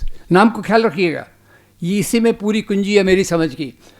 और इधर से पहले हिंदू राजा, मुसलमान राजा, हिंदू जमींदार, मुसलमान जमींदार साथ में आए, चोर चोर मौसेरे भाई एक ही संगठन में थे। अंग्रेज़ों ने उसमें फूट लाई, एक तरफ बन गया मुस्लिम लीग, मोहम्मद अली जिन्ना। दूसरी तरफ बन गया पंजाब हिंदू सभा, फिर हिंदू महासभा, जिसके बारे में मैं बोला, और मुस्लिम लीग, हिंदू महासभा, हिंदू राष्ट्र के लिए आरएसएस। अब आप सोचिए इधर के नामों में और इधर के नामों में क्या फ़र्क है। आप देखेंगे इधर के नामों में धर्म का नाम नहीं है, सभी धर्म के लोगों का स्वागत है। इन्होंने अंग्रेज़ों के खिलाफ संघर्ष किया या आधुनिक मूल्यों को रखने की कोशिश की। भगत सिंह है, गांधी का आंदोलन है, अंग्रेज़ों के खिलाफ है। अंबेडकर का क्या है, इसी आंदोलन को मूल्य दे रहा है, स्वतंत्रता, समता, बंधुता, न्याय। ये इधर से है। और इधर क्या कह रहे हैं, इधर कह रहे हैं हिंदू राष्ट्र, मुस्लिम राष्ट्र। तो खैर, to cut the story short, इधर के जो लोग हैं उसका मैं एक प्रतिनिधि लेता हूँ, भीमराव बाबा साहब अम्बेडकर। इधर का एक प्रतिनिधि लेता हूँ, इधर समझ गए ना आप, धर्म के नाम की राजनीति करने वाले। एक प्रतिनिधि यहाँ से लेता हूँ, उनका नाम है के सुदर्शन। नाम नहीं सुना है तो वेरी गुड, सुना है तो ओके, ठीक है। किसके मुखिया थे, आरएसएस, ठीक है। चलिए, तो भीमराव बाबा साहब अम्बेडकर सामाजिक न्याय के लिए, समता के लिए मनुस्मृति को जलाते हैं। मनुस्मृति को जलाते समय उन्होंने सोचा होगा, मनुस्मृति में शूद्र और स्त्रियों की गुलामी के कानून दिए हैं, ये कानून मुझे मंजूर नहीं है। उन्होंने, इसीलिए मैं इस किताब को जलवा रहा हूँ। शस्त्र बुद्धे उनके साथ जो थे ब्राह्मण, उनके हाथ से जलवाया। मैं ये कमेंट करना चाहता हूँ कि बाबा साहब अम्बेडकर को भी ब्राह्मणों से कोई नफरत नहीं थी। नफरत कैसे थी, ब्राह्मणवाद से, ठीक है। मनुस्मृति को जलाते हैं और फिर भारतीय संविधान की ड्राफ्टिंग कमेटी के अध्यक्ष बनते हैं। भारतीय संविधान की ड्राफ्टिंग कमेटी हमें क्या बताती है, स्वतंत्रता, समता, बंधुता, न्याय। तो ये हो गए अम्बेडकर। और 2000 में के सुदर्शन जी आरएसएस के सर्व संघ चालक बने। उन्होंने आउटलुक पत्रिका में एक इंटरव्यू दिया, उसमें मैंने भी छोटा लेख लिखा। आजकल वो वेबसाइट का तो आपको पता है क्या चल रहा है, गायब हो गया। ढूंढ रहा था कि भाई मैंने क्या लिखा था, नहीं मिला, पर याद जो है उससे बता रहा हूँ। सुदर्शन जी ने कहा कि ये जो भारतीय संविधान के मूल्य हैं ये विदेशी मूल्य हैं। सवाल करने वाला हूँ आपसे, बताइए मानवता के मूल्य देशी विदेशी होते हैं कि पूरी मानवता के होते हैं? विज्ञान की समझ पूरी मानवता की होती है कि किसी एक देश की होती है? पर हाँ, सुदर्शन जी की एक बात सही है, कुछ चीज़ें देशी विदेशी होती हैं। खास तौर से शाम को कुछ लोग लेते हैं ना, कुछ देशी लेते हैं, कुछ विदेशी। अरे ठीक, ये मूल्य विदेशी मूल्य हैं, इनको फेंक दो और एक ऐसे किताब के मूल्य लाओ जो भारतीय धर्म ग्रंथों को लेकर चलती है। तो सुदर्शन कह रहे हैं भारतीय संविधान को फेंको, मनुस्मृति को लाओ। बाबा साहब कह रहे हैं मनुस्मृति को जलाओ, भारतीय संविधान को लाओ। तो आज दोस्तों, जो आज़ादी के आंदोलन में सभी धर्म के लोग कंधे से कंधा मिलाकर लड़े, उसमें आज फूट डाली जा रही है। इसको यहाँ मैं थोड़े से मैं कट शॉर्ट कर देता हूँ। मुसलमानों के खिलाफ बहुत नफरत फैलाई गई। अब मुसलमानों के खिलाफ नफरत तो खैर रोज़ एक पुड़िया बनती है, छूटती है, कहाँ तक जवाब देखे। मेरे दोस्त इरफान कहते हैं कब तक जवाब देते रहोगे यार, इनको बस करो, कुछ और करो। मैंने कहा और करने के लिए मेरे पास है कुछ नहीं, इसलिए करता रहता हूँ। तो ये एक तरफ तो ये पुड़िया बनती है। अभी नेहरू और गांधी उस पर भी आ गए। तो नेहरू जी के बारे में क्या कहा भाई, वो एप्स्टीन फाइल तो अमेरिका में चल रही है, और यहाँ भी आपके वो नासिक में थे ना वो बाबा जी। तो नेहरू जी के बारे में कहा नेहरू जी बहुत अय्याश थे। 2 फोटो दिखा देते, एक फ़ोटो में एक महिला उनको गले लग रही है, वो महिला है विजया लक्ष्मी पंडित, नेहरू की बहन। एक सुंदर सी लड़की उनको गले लग रही है, वो बोल रहे नेहरू की अय्याशी है। वो लड़की है नयनतारा सहगल की बेटी, उनकी भांजी। और फिर नेहरू जी के बारे में कहा गया क्या अय्याश आदमी था, उसके कपड़े धुलने के लिए पेरिस जाते थे। थोड़ा विज्ञान लगाइए। 1930-40 नेहरू जी जेल में हैं, खादी के कपड़े पहनते हैं। पेरिस की लॉन्ड्री वाले खादी के कपड़े ड्राई क्लीन करेंगे क्या, मुझे नहीं मालूम। पर ये बात कहाँ से निकली? नेहरू जी के कपड़े इलाहाबाद की एक पेरिस लॉन्ड्री में धुलते थे। तो वहाँ से उन्होंने कहा इनके कपड़े पेरिस में धुलते हैं। और गांधी के बारे में तो खैर अभी अभी हिम्मत करके गांधी जी के विरोध में भी बातें आना शुरू हो गई। दोस्तों, मैं इसको न बढ़ाते हुए इतना कहूँगा कि भाई वैद्य की स्मृति से हम क्या सीखें और आज उसके लिए क्या करें। तो मेरी समझ ये है, आज देश की सबसे बड़ी समस्या है, बहुत सारी समस्या हैं। कभी हम सिलेंडर की बात कर सकते हैं, कभी वो जो अभी मधु किश्वर ने निकाला उसकी बात कर सकते हैं, बहुत सारी बातें कर सकते हैं। पर मुख्य बात है धर्म के नाम की राजनीति, इसने हमको ग्रिप कर लिया है। जो हमारे जैसे लोग भी 1990-92 तक सोचते थे सांप्रदायिक राजनीति आएगी उड़ जाएगी, वो कितनी गहरे रूप से काम कर रही थी। लगातार शाखाएं हैं, शिशु मंदिर हैं, ट्रेनिंग है, बच्चों के दिमाग में एक मॉड्यूल डाला जा रहा है। ये मुसलमान कितने ख़राब थे, औरंगज़ेब को देखो, हिंदू कितने औरंगज़ेब, ये मुस्लिम कितने ख़राब थे, औरंगज़ेब को देखो, बाबर को देखो, हिंदू राजा कितने महान थे, शिवाजी महाराज को देखो, राणा प्रताप को देखो। वहाँ से शुरू होकर जो चीज़ें चलती हैं आज उन्होंने एक भयंकर रूप धारण कर लिया है। तो मेरा एक 4 स्टेज का मॉडल है कि सबसे पहले गलत चीज़ों का प्रचार, मुसलमान ऐसे थे, मुसलमान वैसे थे, 4 बीवियाँ 20 बच्चे, आतंकवाद वगैरह वगैरह, डिटेल में मैं नहीं जाऊँगा, डोंट वरी। मैं कुछ चीज़ें डॉक्टर साहब को भेज दूँगा, वो आपसे शेयर कर लेंगे। एक, गलत धारणाएं, इसके आधार पे नफ़रत, और जब तक नफ़रत न हो दंगे नहीं करवाए जा सकते। और ये नफ़रत आती है, ध्रुवीकरण करती है, और इसी के कारण दंगे करवाए जाते हैं। आप में से तो खैर इतनी समझ तो हम सब रखते हैं।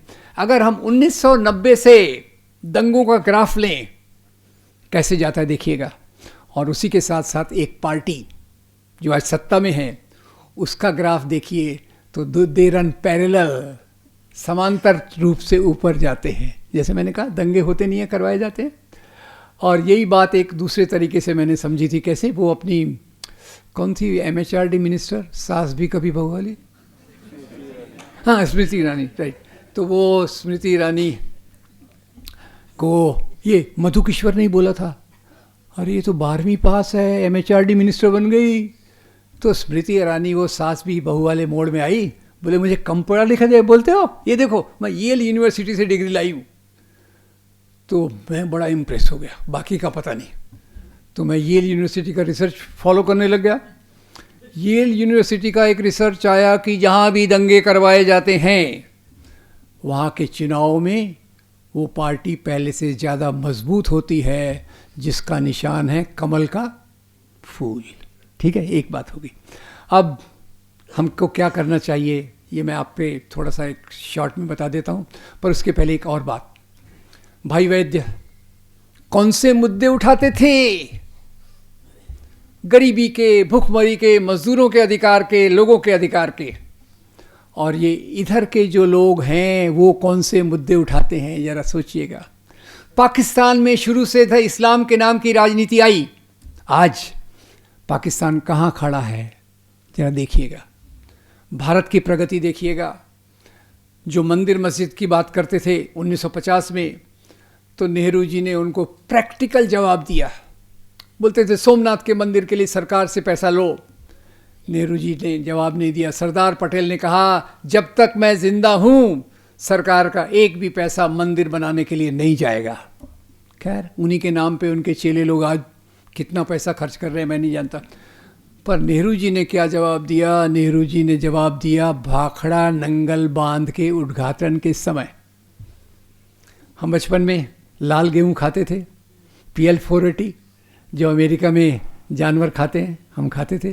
प्रधानमंत्री लोग कहते थे एक बार खाना खाओ, वो भी देख लिया। अब तो भाखड़ा नंगल बांध के उद्घाटन के समय नेहरू जी कहते हैं ये जो बांध हैं सिंचाई के साधन, उसमें मैं ऐड कर रहा हूँ ब्रैकेट में, ये जो पब्लिक सेक्टर है, ये जो हमारी यूनिवर्सिटीज़, IITs, रिसर्च इंस्टीट्यूट्स हैं, ये आधुनिक भारत के नए पूजा के स्थान हैं।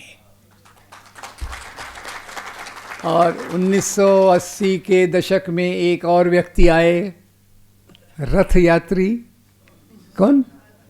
आडवाणी, आज आडवाणी जी आपको बहुत थैंक यू बोलने वाले हैं। बोले मेरी पार्टी ने तो मेरे को भुला दिया, लोग अभी भी याद रखते हैं। Very good.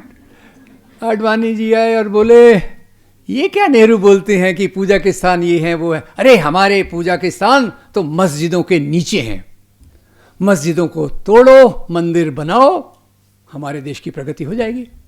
तो आज मुद्दे कौन से उठ रहे हैं? मुद्दे मैं बाकी नहीं बताता, ये लोग कभी मानव अधिकारों की बात नहीं करेंगे, हमारे कर्तव्यों की बात करेंगे। श्रमिक लोग, महिलाएं, दलित, इनके कर्तव्य क्या हैं, इनके अधिकार क्या हैं, बराबरी का अधिकार क्या है, भारतीय संविधान का अधिकार है, उसके बारे में बात नहीं करेंगे। तो खैर, तो इसके आधार पे हम क्या करें ये सोचना बहुत ज़रूरी है। अभी बीच में गाय का मुद्दा आया, ध्रुव राठी को जरूर देखा कीजिए। ध्रुव राठी, उन्होंने अपने एक वीडियो में बताया भगवान राम के बारे में। सीता जी बोल रही हैं वो हिरण को मार के लाओ, बहुत दिन से हिरण खाया नहीं है। मैं ऐड कर रहा हूँ बीच में थोड़ा। तो बोले वो ये भगवान राम को आप मांसाहारी बोल रहे, तो उस पर भी मैंने, सॉरी मैं खुद के बारे में बहुत बोलता हूँ, आज ही मैंने उस पर लेख लिखा है हमारे खाने के तरीके क्या। तो इन्होंने एक निकाला था, गऊ हमारी माता है, मुसलमान उसको, इसलिए मुसलमान का राम नाम नहीं, मुसलमानों का राम नाम सत्य नहीं होता, कुछ और ही होता होगा, जाने। खैर मेरा ज्ञान बहुत कम है, छोड़ दो उसको। उसके नाम पर 100 लिंचिंग की गई। राजस्थान के हिंगोनिया में गौशाला में सैकड़ों गाय भूख से, बीमारी से, गोबर में डूब के मर गई। तो मैं बड़ा परेशान हो गया, मैंने कहा ये चल क्या रहा है। तो मैंने स्वामी विवेकानंद को पढ़ा, कैसे वैदिक काल में गाय की बलि दी जाती थी, गाय खाई जाती थी।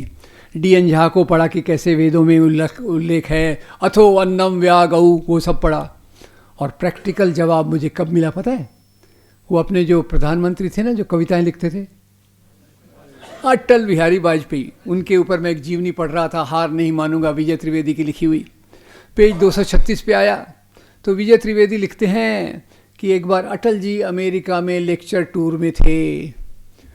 लेक्चर टूर में एक बार लेक्चर के बाद खाने का आनंद उठा रहे थे, तो उनके पड़ोस में कोई बैठा था, उन्होंने अटल जी के कंधे पे थपथपाया। बोले अटल जी आप ये क्या कर रहे हो, आप जो खा रहे हो ये तो बीफ है।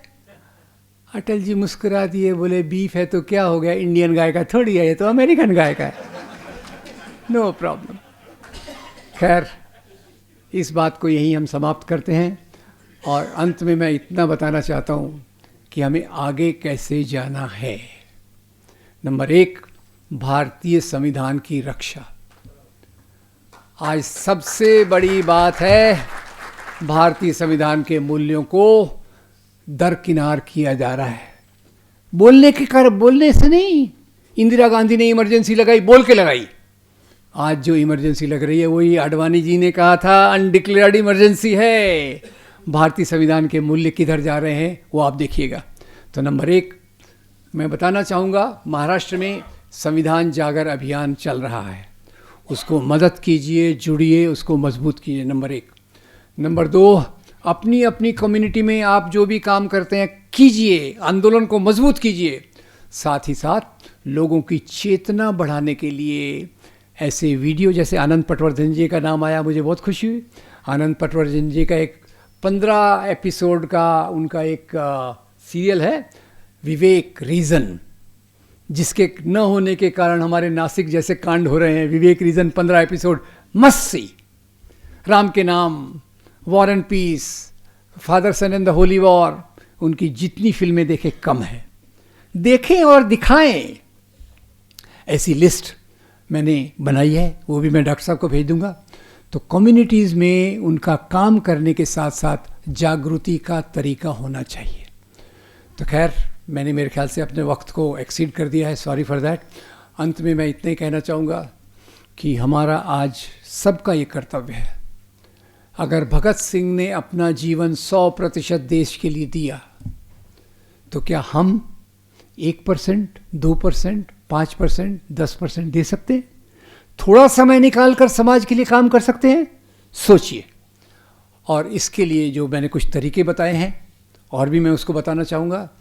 और खैर आपने मुझे ये अवार्ड दिया, उसके लिए फिर से आपका बहुत बहुत धन्यवाद। और अंत में मैं अपने उन सब मित्रों का शुक्रगुजार हूँ जिन्होंने मुझे बधाई के संदेश भेजे, आज मुझे सुनने भी यहाँ आए। मेरे 50-50 साल पुराने दोस्त हैं और कुछ नए दोस्त हैं, उनका बहुत धन्यवाद। और मैं अंत में केवल 2 दोस्तों का खास जिक्र करूँगा। एक जो मेरे गुरु और दोस्त थे, डॉक्टर असगर अली इंजीनियर, और दूसरी मेरी जो दोस्त है और जो मुझे टॉलरेट कर रही है, स्मिता पुनियानी, जो यहाँ बैठी हैं। Thank you very much.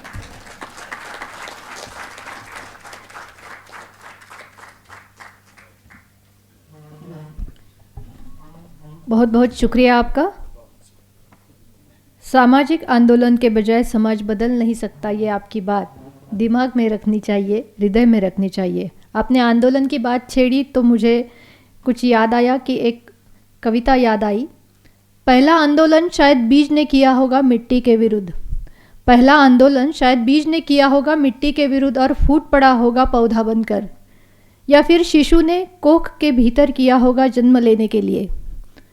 हर बार आंदोलनकारी को प्रेम मिला है, हर बार आंदोलनकारी को प्रेम मिला है, मिट्टी से भी और माँ से भी, क्योंकि माएँ जानती है कि आंदोलन के बगैर सृजन संभव नहीं है। मुझे लगता है कि जो समाजवाद का विचार भाई वैद्य ने हमें दिया, वो आंदोलन के माध्यम से हम उसे नया सृजन की ओर लेके जाएंगे। बहुत बहुत शुक्रिया और आपका हार्दिक अभिनंदन। आज या ठिकाणी कार्यक्रमाचे अध्यक्ष आहेत माननीय डॉक्टर अभिजित वैद्य सर। त्यांचा परिचय करून देण्याची तशी अजिबातच आवश्यकता नाही, फक्त या आजच्या कार्यक्रमानिमित्त एक छोटंसं आमंत्रण आपल्याला देऊ इच्छिते। ज्या विवेकवाद्यांनी गेल्या 5000 वर्षांच्या इतिहासात विवेकाला पुढे नेलं, त्यांच्यावर डॉक्टर अभिजित वैद्य यांनी लिहिलेल्या विवेकयात्री या ग्रंथाचं प्रकाशन पुढील महिन्यात म्हणजे शुक्रवार दिनांक 8 मे रोजी संध्याकाळी 5:30 वाजता याच सभागृहात होणार आहे। त्या कार्यक्रमाला आपण आवर्जून यावं, त्याचं सविस्तर निमंत्रण आपल्यापर्यंत नंतर पोहोचेलच। मुख्य म्हणजे 535 पानांचा हा ग्रंथ मराठीतील सुप्रसिद्ध अशा राजहंस प्रकाशनातर्फे प्रकाशित होत आहे। त्या कार्यक्रमाचं आपण सर्वांना मनापासून आमंत्रण, आणि मी डॉक्टर अभिजित वैद्य यांना विनंती करते की त्यांनी अध्यक्षीय मनोगत व्यक्त करावं। लोकनेते, थोर समाजवादी चिंतक, विचारवंत, भाईंच्या या स्मृतिदिनानिमित्त आज आपण हा जो एक राष्ट्रीय अत्यंत सन्मानाचा पुरस्कार ज्यांना दिला आहे ते डॉक्टर राम पुनियानी, पुनियानींसारख्यांना सहन करत आयुष्य कसं जगायचं असतं ते आमच्या आईकडे बघून आम्ही शिकलो। शिलाताई समोर बसलेल्या आहेत, त्या बाबांना घेऊन आयुष्यभर तेच करत आल्या, त्या डॉक्टर स्मिता पुनियानीजी। आरोग्य सेनेचे राष्ट्रीय सरचिटणीस लक्ष्मीकांत मुंदडा, केंद्रीय समितीचे सदस्य जे इथं आज सर्व उपस्थित आहेत, डॉक्टर केतकर आहेत, प्रमोद दळवे आहेत, कमलेश हजारे आहेत, संतोष मस्के आहेत, आरोग्य सेनेच्या केंद्रीय समितीच्या आणि भाई वैद्य फाउंडेशनच्या सचिव प्राध्यापक डॉक्टर गीतांजली, महाराष्ट्र शाखेचे प्रमुख अतुल रोणवाल। आज मला प्रेक्षागृहामध्ये खूप मान्यवर दिसत आहेत। खरं तर सगळ्यांची मी नावं घेणं शक्य नाही, पण विवेक सामंत आलेले आहेत, सपत्नीक आलेले आहेत, डॉक्टर अनंत फडके आहेत, त्यांच्या पत्नी आलेल्या आहेत, मराठी साहित्य संमेलनाचे माजी अध्यक्ष भारत सासने आलेले आहेत, कोल्हापूरवरनं आमचे हसनबाई देसाई आलेले आहेत, प्राध्यापक प्रवीण सप्तर्षी रमाताई आहेत। भाईंच्या नंतर अखिल भारतीय समाजवादी शिक्षण हक्क सभेची धुरा अत्यंत समर्थपणे सांभाळणारे प्राध्यापक शरद जावडेकर आलेले आहेत, वर्षातही आमच्या आहेतच, दादासाहेब सोराणे आवर्जून आलेले आहेत, चित्रपट दिग्दर्शक आंतरराष्ट्रीय राष्ट्रीय स्तरावर गाजलेले क्रांती कानडे मगाशी होते, कदाचित काही कामासाठी बाहेर आले। क्रांतीचा उल्लेख केल्यावर मला मोह आवरत नाही. गांधी ऑफ द मंथ हा क्रांतीचा एक अतिशय अफलातून चित्रपट, पण ज्याला सेन्सॉरची संमती मिळणं शक्य नाही, तो क्रांती कानडेंच्या घरीच आम्ही पाहिला. आणि ज्याच्यामध्ये एक पात्र, मुख्य पात्र त्यांनी जे रंगवलं आहे, आणि ते अमेरिकन नटांनी रंगवलेलं पात्र आहे, पण ते भाईंवर बेतलेलं पात्र आहे. आणि त्या नटाला भाईंची भेट त्यांनी घरी आणून घडवली. इतकंच नाही तर भाईंची बंडीही त्या नटांनी घातलेली आहे त्या चित्रपटामध्ये. ते क्रांती कानडे राष्ट्रपती पदक विजेते चित्रपट दिग्दर्शक सोहेल वैद्य आहेत. आमचे मित्र डॉक्टर तलाठी आहेत. धनंजय भावलेकर, सावनी आहेत. आणि कोणाची नावं राहिली असतील घ्यायची तर मला माफ करा. प्रशांत कोठाडिया, अनवर राजनही आहेत.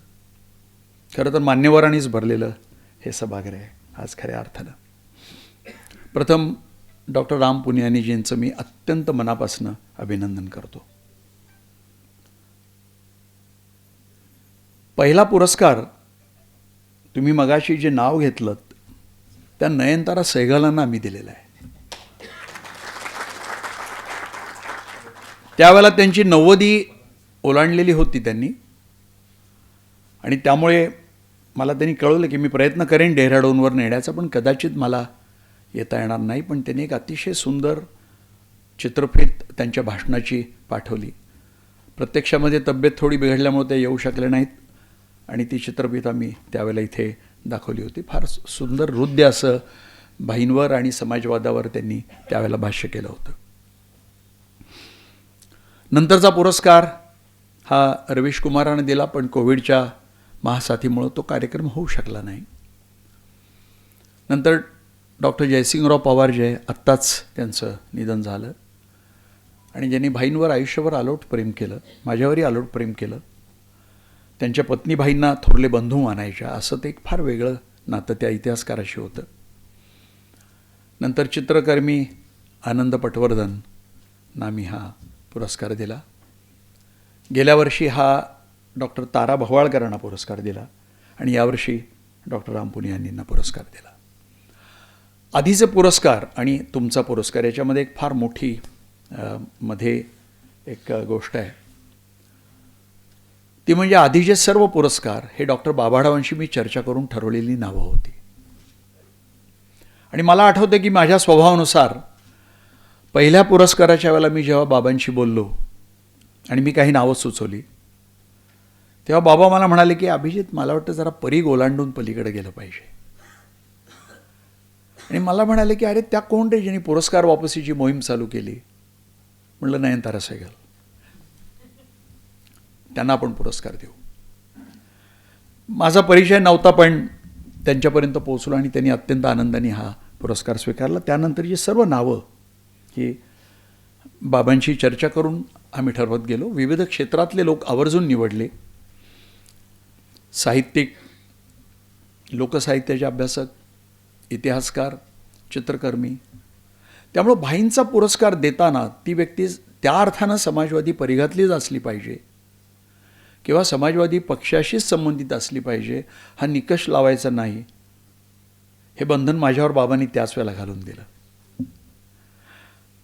यावेळेला नावाचा विचार करायच्या वेळेला बाबा नव्हते, पण आम्ही सगळ्यांनी बाबांचं स्मरण केलं आणि आमच्यासमोर एकच एक नाव आलं, ते आपलं.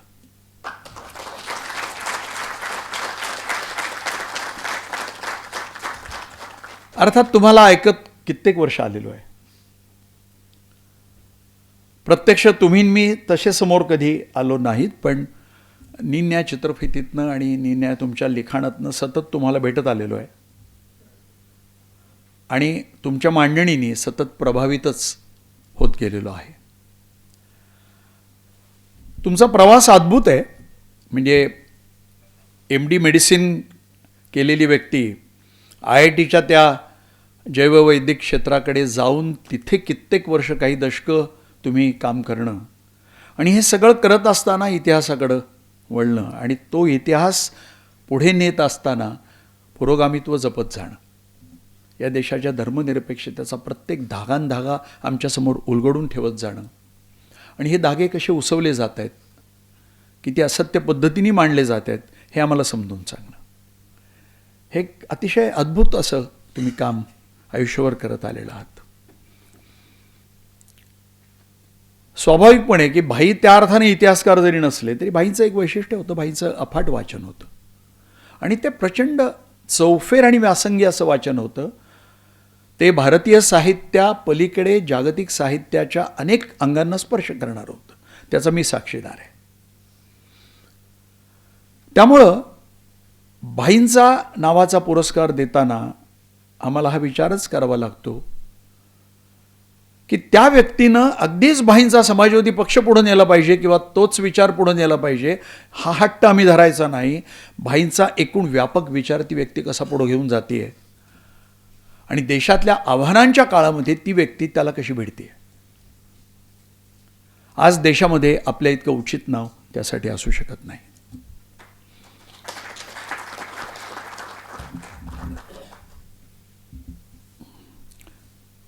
मगाशी आपण सांगितलं की बा या देशामध्ये व्यंगचित्रकारांची कशी परंपरा होती. एक गोष्ट लक्षात घेतली पाहिजे, व्यंगचित्रकार असतील किंवा स्टँडअप कॉमेडियन्स असतील, हे सर्व हे फक्त लोकशाहीमध्येच फुलू शकतात. व्यंगचित्रकार जेव्हा गायब व्हायला लागतात किंवा स्टँडअप कॉमेडियन्स जेव्हा हसवणं बंद करायला लागतात तेव्हा ओळखायचं की देशामध्ये हुकुमशाही शिरलेली आहे. पण अजून एक वेगळी गंमत आहे. आज खरी परिस्थिती अशी आहे की आपल्याला व्यंगचित्रकारांची गरजच नाही, कारण व्यंगचित्र सत्तेवर बसलेली आहेत आणि त्याची सुरुवात कुठे झाली तर ती महात्मा गांधींच्या व्यंगचित्रांनी. त्या व्यंगचित्राचं नाव अण्णा हजारे. आणि नव्या पिढीच्या पुढे अत्यंत पद्धतशीरपणे असं आणण्यात आलं की हे महात्मा गांधी आहेत, हे प्रतिमहात्मा गांधी आहेत. अतिशय वेदना होत होती त्यावेळेला. आणि मग कोण चहावाल्याचं व्यंगचित्र कुठं बसलं, रिक्षावाल्याचं बसलं, आणि आम्ही लोकशाहीचा झेंडा वर करून सांगत राहिलो की या देशामध्ये अत्यंत तळागाळातला माणूस देखील सर्वोच्च सत्तापती जाऊन बसतो. पण आम्ही विसरलो की तिथे जाण्यासाठी त्यांनी एक मोठा प्रवास करायचा असतो जो डॉक्टर बाबासाहेब आंबेडकरांनी आयुष्यभरात केला. डॉक्टर बाबासाहेब आंबेडकर चहा विकत किंवा असं काहीतरी काम करत मग नंतर गायब होऊन शिक्षण सोडून कुठेतरी हिमालयात जाऊन थेट सत्तेच्या खुर्चीवर कधी बसले नाहीत. तर ते इंग्लंडमध्ये गेले, अमेरिकेमध्ये गेले की ज्या विद्यापीठांमध्ये आजही त्यांचं नाव काढलं जातं आणि त्यांनी लिहिलेला जो काही प्रबंध आहेत हे प्रबंध आजही जगातल्या उत्कृष्ट प्रबंधांपैकी एक म्हणून समोर ठेवले जातात. देशाच्या सर्वोच्च सत्तेच्या पदापर्यंत पोचण्याचा प्रवास हा असला पाहिजे याचं भान भारतीय समाज घालून बसला आणि हे भान अतिशय पद्धतशीरपणे घालवण्यात आलं, अत्यंत नियोजनबद्ध रीतीने घालवण्यात आलं. आपल्या मनामध्ये इतिहासाच्या असणाऱ्या सगळ्या पाऊलखुणा किंवा जी काही स्मरणं आहेत ती पुसून टाकण्यात आली. त्या ठिकाणी दुसऱ्या गोष्टींचं रोपण करण्यात आलं. थोडं मागे वळून बघितलं की मला आठवण होते की जगातला पहिला इतिहासकार कोण, त्याबद्दल विवाद असू शकतात, पण हेरोडॉटस हा जगातला पहिला इतिहासकार म्हणून ज्ञात आहे. हेरोडॉटस हा साधारण 2,500 वर्षापूर्वीचा, म्हणजे सॉक्रेटिस प्लेटोचाच हा काळ असावा, थोडा कमी अधिक इकडे तिकडे असेल. हेरोडॉटसला फादर ऑफ हिस्ट्री असं म्हटलं जायचं, पण त्याच हेरोडॉटसला फादर ऑफ लाईज, खोटेपणाचा पितामह, असत्याचा पितामह असंही म्हणलं जायचं. म्हणजे त्यावेळेलाही इतिहास हा असत्यपणे मांडला जात होता आणि त्याला हे नामविधान देण्यात आलं होतं. मग पुढं ॲरिस्टॉटल सारख्यांनी इतिहासाचं अधिक वर्गीकरण करून त्याला खूप एक शास्त्रीय स्वरूप देत ते पुढं नेलं. पण पहिला इतिहासकार हा फादर ऑफ हिस्ट्री होता आणि तो फादर ऑफ लाईज होतात. आणि आज चिल्ड्रन ऑफ लाईज सगळीकडे हिंडत आहेत. आज याच असत्याचे जे पितामह आहेत त्याची पोरं बाळं देशभर हिंडत आहेत आणि इतिहासाची अत्यंत यथेच्छ अशी मोडतोड करत चाललेले आहेत. विकृत त्याला रूप दिलं जाते. कार्ल मार्क्सनं फार छान म्हणलं इतिहासाबद्दल. मार्क्सचा जो आहे मांडणी की त्याच्यामध्ये इतिहास हा भौतिक घटनांनी घडत जातो. मानवी जगच हे निन्या भौतिक घटनांनी घडत जातं. ते पुढं पुढं जात राहतं. पण याबद्दल लोह्यांनी जी केलेली मांडणी आहे ती अधिक मला समर्पक वाटते. इतिहासाकडे बघण्याची मांडणी. डॉक्टर राम मनोहर लोहिया फार मोठे समाजवादी चिंतक होते. बाईंसारख्यांचे आयुष्य त्यांच्या संपूर्ण विचारांवर त्यांनी किती प्रखर प्रभाव टाकला हे मी स्वतः पाहत आलेलो आहे. मी स्वतःही आजही मला केव्हा विचारांचा आधार घेण्याची गरज लागते तेव्हा लोहिया मला हातात धरावे लागतात, जरी त्यांच्याशी माझी काही मतभेद असली तरी. आणि खूप मोठ्या लोकांशी मतभेद असणं हे पण पुन्हा लोकशाहीचंच लक्षण आहे. कारण समाजवादी परिवारामध्ये पण थोडी गंमत मधल्या काळात व्हायला लागली होती की लोहियांची मतभेद बोललं की होलियर दॅन द होली काऊ अशा पद्धतीने बघितलं जायचं. पण मी अनेक वेळा हे समजून सांगत आलो आहे की मी कितीही छोटा असलो तरी काही माझा मतभेद मोठ्या व्यक्तीच्या विचारांबद्दल व्यक्त करण्याचा माझा अधिकार मी राखून ठेवतो.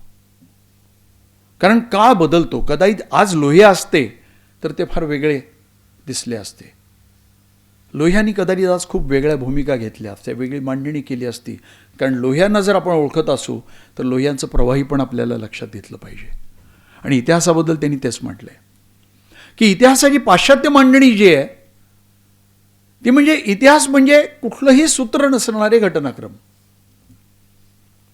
काही जण म्हणतात की इतिहास म्हणजे एक प्रगतिवाद, एक विकासवाद. तो थोडा इकडं तिकडं होईल पण तो पुढं पुढं पाऊल टाकत जातो. लोहिया म्हणले नाही, हे पाश्चात्य दृष्टिकोन मी स्वीकारत नाही इतिहासाबद्दलचे. इतिहास म्हणजे एक कालचक्र. ते फिरत राहणार आहे. म्हणजे उत्पत्ती, स्थिती आणि विनाश आणि पुन्हा उत्पत्ती, स्थिती आणि विनाश हा इतिहास आहे. म्हणजे शाश्वत अशाश्वत, प्रवाही स्थिर इतिहास हा आहे. आणि त्याचबरोबर त्यांनी हेही सांगितलं की इतिहासाच्या सत्याकडे बघण्याचे दृष्टिकोन अनेक असू शकतात. कदाचित या बाजूनी बघितलं तर सत्य वेगळं दिसेल, या बाजूनी बघितलं तर सत्य वेगळं दिसेल. पण एक लक्षात घेतलं पाहिजे, असत्य ते असत्यच, विकृती ती विकृतीच, विकृत तोडमोड ती विकृत तोडमोडच. आणि पुण्यानीजींनी आज जी असंख्य उदाहरणं आपल्यासमोर मांडली. छत्रपती शिवाजी महाराजांच्या संपूर्ण प्रशासनामध्ये आणि लष्करामध्ये 120 मुसलमान अधिकारी होते. ते हिंदू स्वराज्य नव्हतं, ते हिंदवी स्वराज्य होतं. गोब्राह्मण प्रतिकापालक त्यांना केलं ते आमच्या पुण्याच्या महान साहित्यिकांनी. ब्राह्मणांचं गाईंचं पालन कशासाठी करतील ते? छत्रपती शिवाजी महाराज हे रयतेचे राजे होते. ते रयतेचं पालन, रयतेच्या रक्षणासाठी येणार. ते आपल्या राज्यातल्या शोषितांच्या, दलितांच्या, महिलांच्या रक्षणासाठी उभे होते, त्यासाठी कटिबद्ध होते. हा शिवाजी आम्हाला पुसून टाकायचा आहे. आणि आमच्या सगळ्यांच्या मनामध्ये एक अत्यंत धर्मांध असा राजा निर्माण करायचा आहे. आणि मग ज्या शिवाजी महाराजांच्या सुपुत्रांना एकेकाळी आमच्या लहानपणी आम्ही जो शाळेमध्ये इतिहास शिकलो, संभाजी महाराज काय होते, फार भयानक शिकवलं गेलं. मला स्वतःलाही कित्येक वर्ष लागली संभाजी महाराज समजून घेण्यात गेली. आणि नंतर पुन्हा गंमत अशी झाली, ज्या वेळेला असं लक्षात आलं की औरंगजेबाच्या विरुद्ध आपल्याला उभं करण्यासाठी संभाजी महाराजांचा उपयोग होऊ शकतो, तेव्हा ते हिंदू रक्षणकर्ते झाले. आता संभाजी महाराजांची खरंच हत्या कशी झाली, त्यांना कोणी पकडून दिलं, काय घडलं, या इतिहासात जर आपण जायला लागलो तर आपल्याला धक्क्यांवर धक्के बसायला लागतात. आणि मग लक्षात यायला लागतं की अरे हे वेगळंच आहे काहीतरी. आणि म्हणून आजची सगळ्यात महत्त्वाची गरज आहे आणि ती म्हणजे इतिहासाचं जे पुनर्लेखन विकृत पद्धतीने होतं आहे ते थांबवणं, त्याच्या विरुद्ध आपण अत्यंत ठामपणे उभं राहणं आणि खरा इतिहास या देशाचा जो आहे ते समोर आणणं. एक गमतीची गोष्ट आहे, म्हणजे माझ्याशी एक हिंदुत्ववादी खूप वाद घालत होते. हिंदू मुस्लिम कसे मुघलांनी अत्याचार केले. म्हणलं या देशातली प्राचीन काळातली सगळ्यात मोठी 2 युद्ध कुठली? त्यांच्या काही लक्षात नाही आलं मी काय विचारतोय. म्हणलं रामायणातलं राम आणि रावणातलं युद्ध आणि महाभारतातलं 2 भावंडांमधलं 2 चुलत घराण्यामधलं युद्ध. मग याच्यातलं कोण मुसलमान होतं का दोघेही हिंदू होते? ते म्हणले नाही, दोघेही हिंदू होते. मग घडलं काय शेवटी? रावण तर दशगंधी ब्राह्मण होता, रामायणातच लिहिलंय. तो शिवपूजक होता, शिवानं त्याला वर दिला होता, हे तुम्ही तिथंच लिहिलंय. मग बाकी प्रवृत्ती दुष्ट अमुक तमुक आपण बाजूला ठेवून देऊ. हे युद्ध हिंदू मुसलमान युद्ध नव्हतं. आणि महाभारतामध्ये तर 2 चुलत घराणी संपत्तीवरनं लढत राहिली, आयुष्यभर लढत राहिली आणि शेवटी त्या कुरुक्षेत्रावर आपली सर्व वंशावळ संपून फक्त शिल्लक राहिलेले जे काही 5 पांडव, ती द्रौपदी आणि मला वाटतं धृतराष्ट्र, गांधारी आणि कुंती असतील, हे त्या पर्वताच्या वरनं निघालेत आणि त्यातलं एक एक पुन्हा व्यक्ती जातीय. हे काय युद्ध होतं? मग तुम्ही इतिहास जर सांगणार असाल तर तुम्हाला हा इतिहास पण सांगितला पाहिजे. पण हा इतिहास जर सांगितला आणि याच्याबद्दल हे भाष्य केलं तर तुम्हाला अत्यंत घाणेरड्या भाषेमध्ये ट्रोल केलं जातं. मी अनेक जी काही भाषणं करतो ती येत राहतात कुठे कुठे. मी सहसा त्या कॉमेंट बघत नाही. भारत सासनेंनीच फार मागे फार छान सांगितले, कारण त्यांचं जे अध्यक्ष भाषण झालं मराठी साहित्य संमेलनात फार सुंदर भाषण आहे. ते तुम्ही सगळ्यांनी मुळातलं भाषण वाचलं पाहिजे. त्यांच्यावर हल्लेचे हल्ले झाले, हिंदुत्ववाद्यांनी हल्लेचे हल्ले त्यांच्यावर केले. ते म्हणले की मी एक गोष्ट ठरवलं की चांगलंही वाचायची नाही कॉमेंट आणि वाईटही कॉमेंट वाचायची नाही, तर आपण बोलत राहू. पण तरी माझ्या भावात असं होतं की कोणीतरी मला सांगून जातं की ही कॉमेंट आहे. तर त्यातली एक फार गमतीची कॉमेंट नेहमी असते की आरोग्य सेना चालवताना राजकारण कशाला करता? स्मिता पाटील चित्रपट महोत्सवाच्या वेळेला आता याच दिल्लीकडनं मला पत्र आलं की आरोग्य सेनेचा आणि चित्रपट महोत्सवाचा संबंध काय. त्यांना मी कळवलं की आरोग्याची व्याख्या आम्ही या देशाचं सार्वजनिक आरोग्य, सामाजिक आरोग्य, राजकीय आरोग्य आणि सांस्कृतिक आरोग्य अशी करतो. आरोग्य सेना ही पहिल्या दिवसापासून या सर्व आरोग्यांच्या आघाड्यांवर लढणारी संघटना आहे. दुसऱ्या दिवशी परवानगी मिळाली आम्हाला.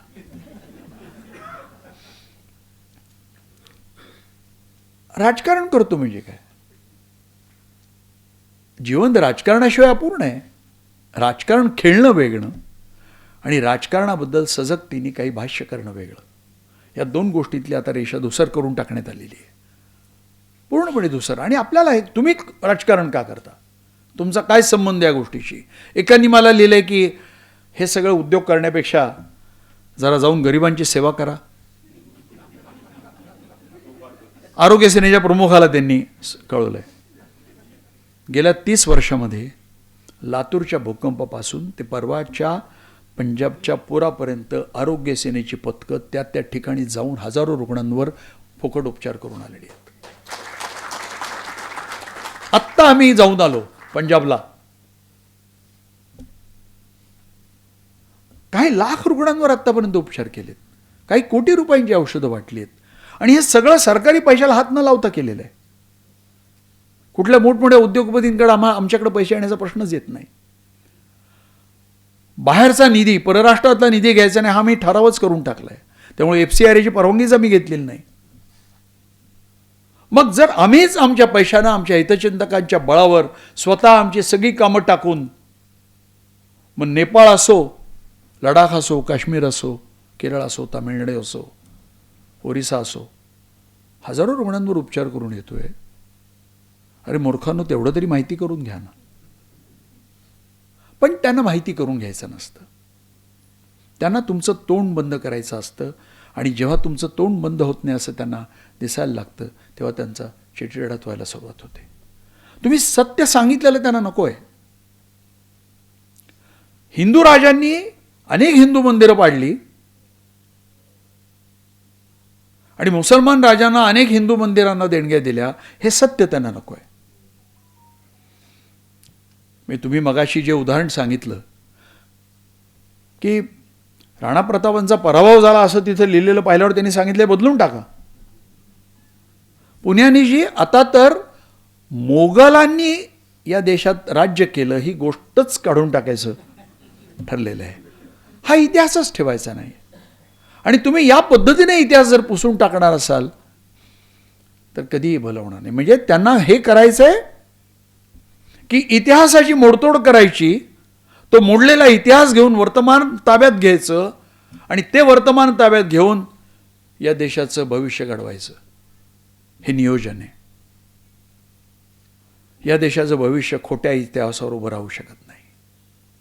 हा देश जो काही आहे, अहो साधी गोष्ट लक्षात घ्या.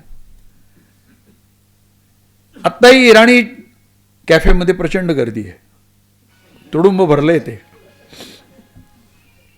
अलिबागच्या जू आळीमध्ये आजही गेलेला पर्यटक तिथला आईस्क्रीम खाल्ल्याशिवाय बाहेर पडत नाही. आत्तापर्यंत पुण्यामध्ये चीनी दंतरोग तज्ञ प्रचंड प्रमाणावर व्यवसाय करत होते. अफगाणी पठाण काबुलीवाला ही कादंबरी आपल्या देशातच लिहिली जाऊ शकते. पारशी समाज येऊन पोचला परांगंदा होऊन कुठंतरी, मला वाटतं केरळच्या का कुठल्या किनाऱ्यावर, गुजरातच्या किनाऱ्यावर. तिथल्या राजाने तलवार नाही फिरवली, त्यांनी दुधाचा पेला त्याच्यासमोर केला. त्या पारशी समाजाच्या, झोरास्ट्रियन समाजाच्या प्रमुखानं साखरेची चिमूट उचलली, ती त्या दुधामध्ये टाकली, ढवळली. त्या राजानं त्यांना स्वीकारून टाकलं. तो समाज आज किती आनंदाने या देशामध्ये राहतोय. ज्यू आले, झोरास्ट्रियन आले, इराणी आले, अफगाण आले, चीनी आले, तऱ्हेतऱ्हेचे लोक आले आणि या संस्कृतीने आपले हात खुले करून त्या सर्वांना सामावून घेतलं. इतकंच नाही तर त्यांना या संस्कृतीचा एक अविभाज्य भाग करून टाकलं. हे मोडून हा देश उभा राहणार नाही. आणि म्हणून आत्ताच्या या परिस्थितीमध्ये इतिहासकाराची निवड या पुरस्कारासाठी करणं हे आम्हाला गरज वाटली. आम्ही विचारपूर्वक निवड करतो की आत्ताच्या या काळाचं आत्ताचं आव्हान काय. ताराबाई भोळकरांची निवड केली कारण त्यांनी ज्या पद्धतीने मोदींच्या उपस्थितीमध्ये त्यांना ऐकवलं.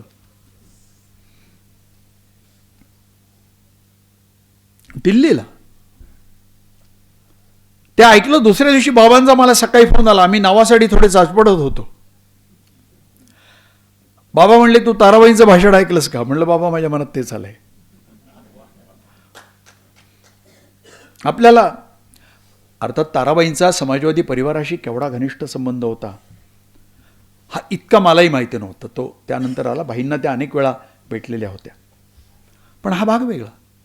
आणि म्हणून ही निवड करताना आम्ही याच पद्धतीनं पुढे जात राहतो. मला शेवटी दोनच गोष्टी सांगायच्यात की धर्माच्या आधारे जर माणसं तोडली जात असतील आणि समाज विभागले जात असतील आणि द्वेष निर्माण केला जात असेल आणि त्या द्वेषातनं ज्वालामुखी भडकवले जात असतील तर तो धर्म नाही. असा धर्म प्रत्येकाने नाकारला पाहिजे. मग तो मुस्लिम असेल, तो हिंदू असेल किंवा तो अजून कुठला दुसरा ख्रिश्चन धर्म असेल, हा पण नाकारला पाहिजे. किंवा ती झायोनिस्ट लॉबी जी आता जगावर राज्य करते,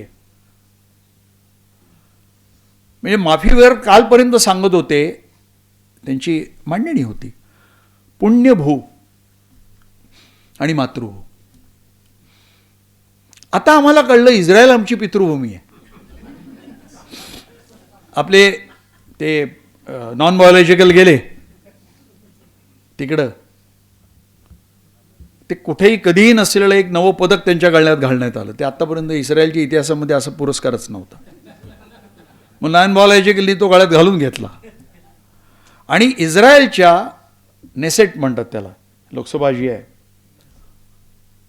तिच्यासमोर त्यांनी ठणकावून सांगितलं, Israel is our fatherland and India is motherland. आता माझ्या या मातृभूमीला एक बाप तिकडं बसलाय, मला माहिती नव्हतं.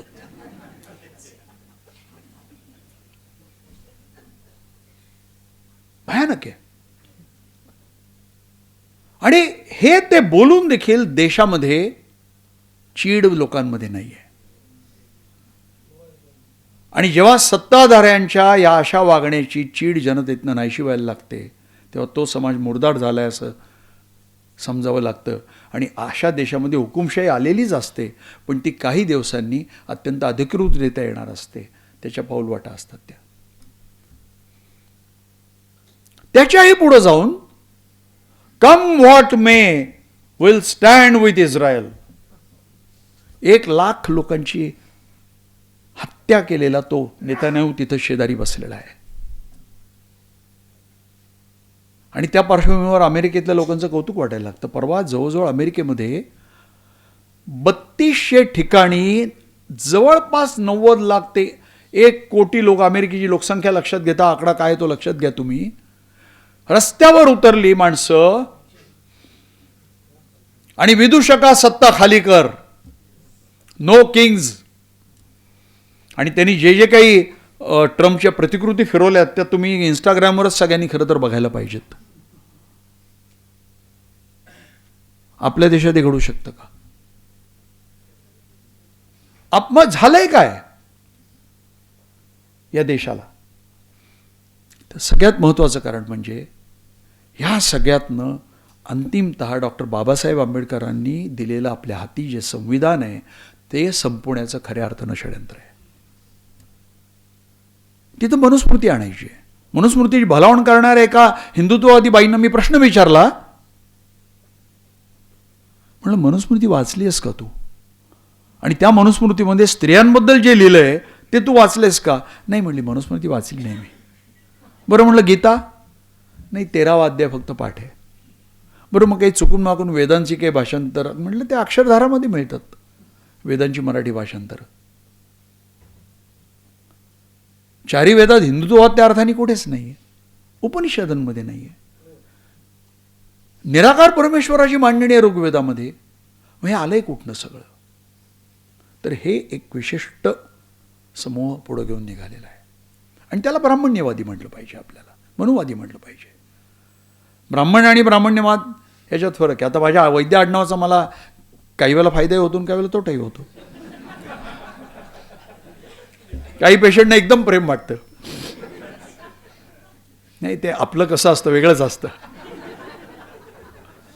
तर तुम्ही मी मनातल्या म्हणून मोठं थांबा, मी किती वेगळा आहे माहिती नाही तुम्हाला. आणि काही वेळा तो रॉंग नंबर लागतो. काहीतरी बोलतात आणि मी एकदम उसळून त्यांना बोलतो. काही वेळेला उलटही घडतं. काही जण गेले काही दिवस म्हणतायत की हा वैद्य म्हणजे शेवटी हा तोच आहे आणि शेवटी हे त्याच दिशेला जाणार. उभं आयुष्य बाईंनी देखील आणि मी पण माझ्या खूप लहानपणापासून जात टाकून दिली केव्हाच.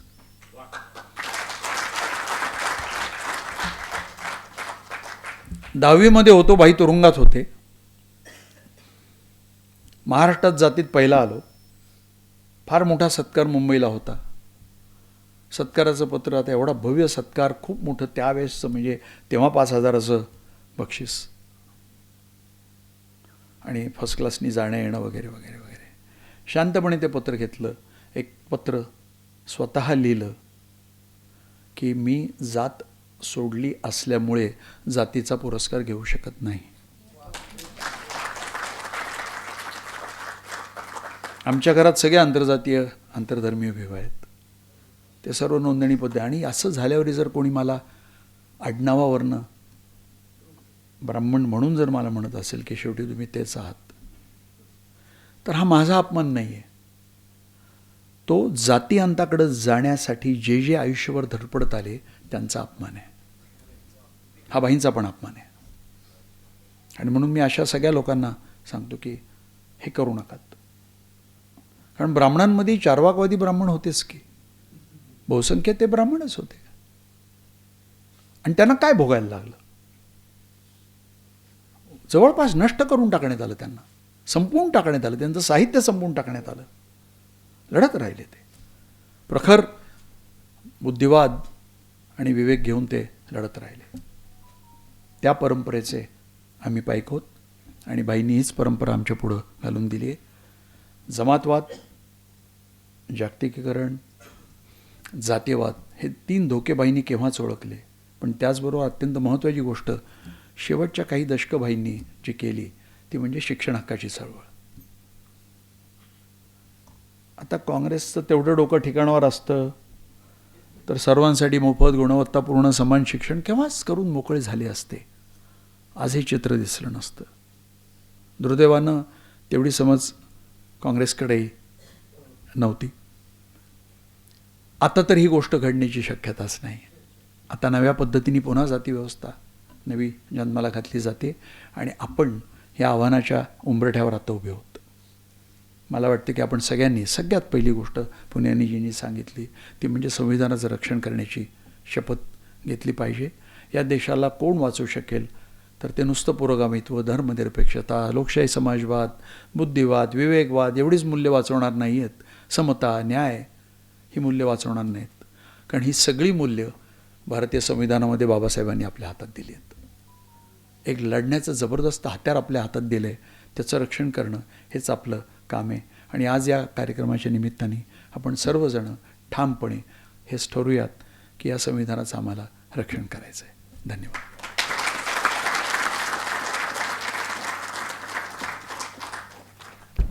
धन्यवाद सर. समाजासाठी आंदोलनांसाठी लोकशाही आणि लोकशाहीसाठी संविधान याच मार्गावर आपण सर्वजण पुढे जाणार आहोत याची खात्री बाळगते. यानंतर आरोग्य सेनेचे केंद्रीय समिती सदस्य संतोष म्हस्के यांना विनंती करते की त्यांनी औपचारिक आभार मानावेत.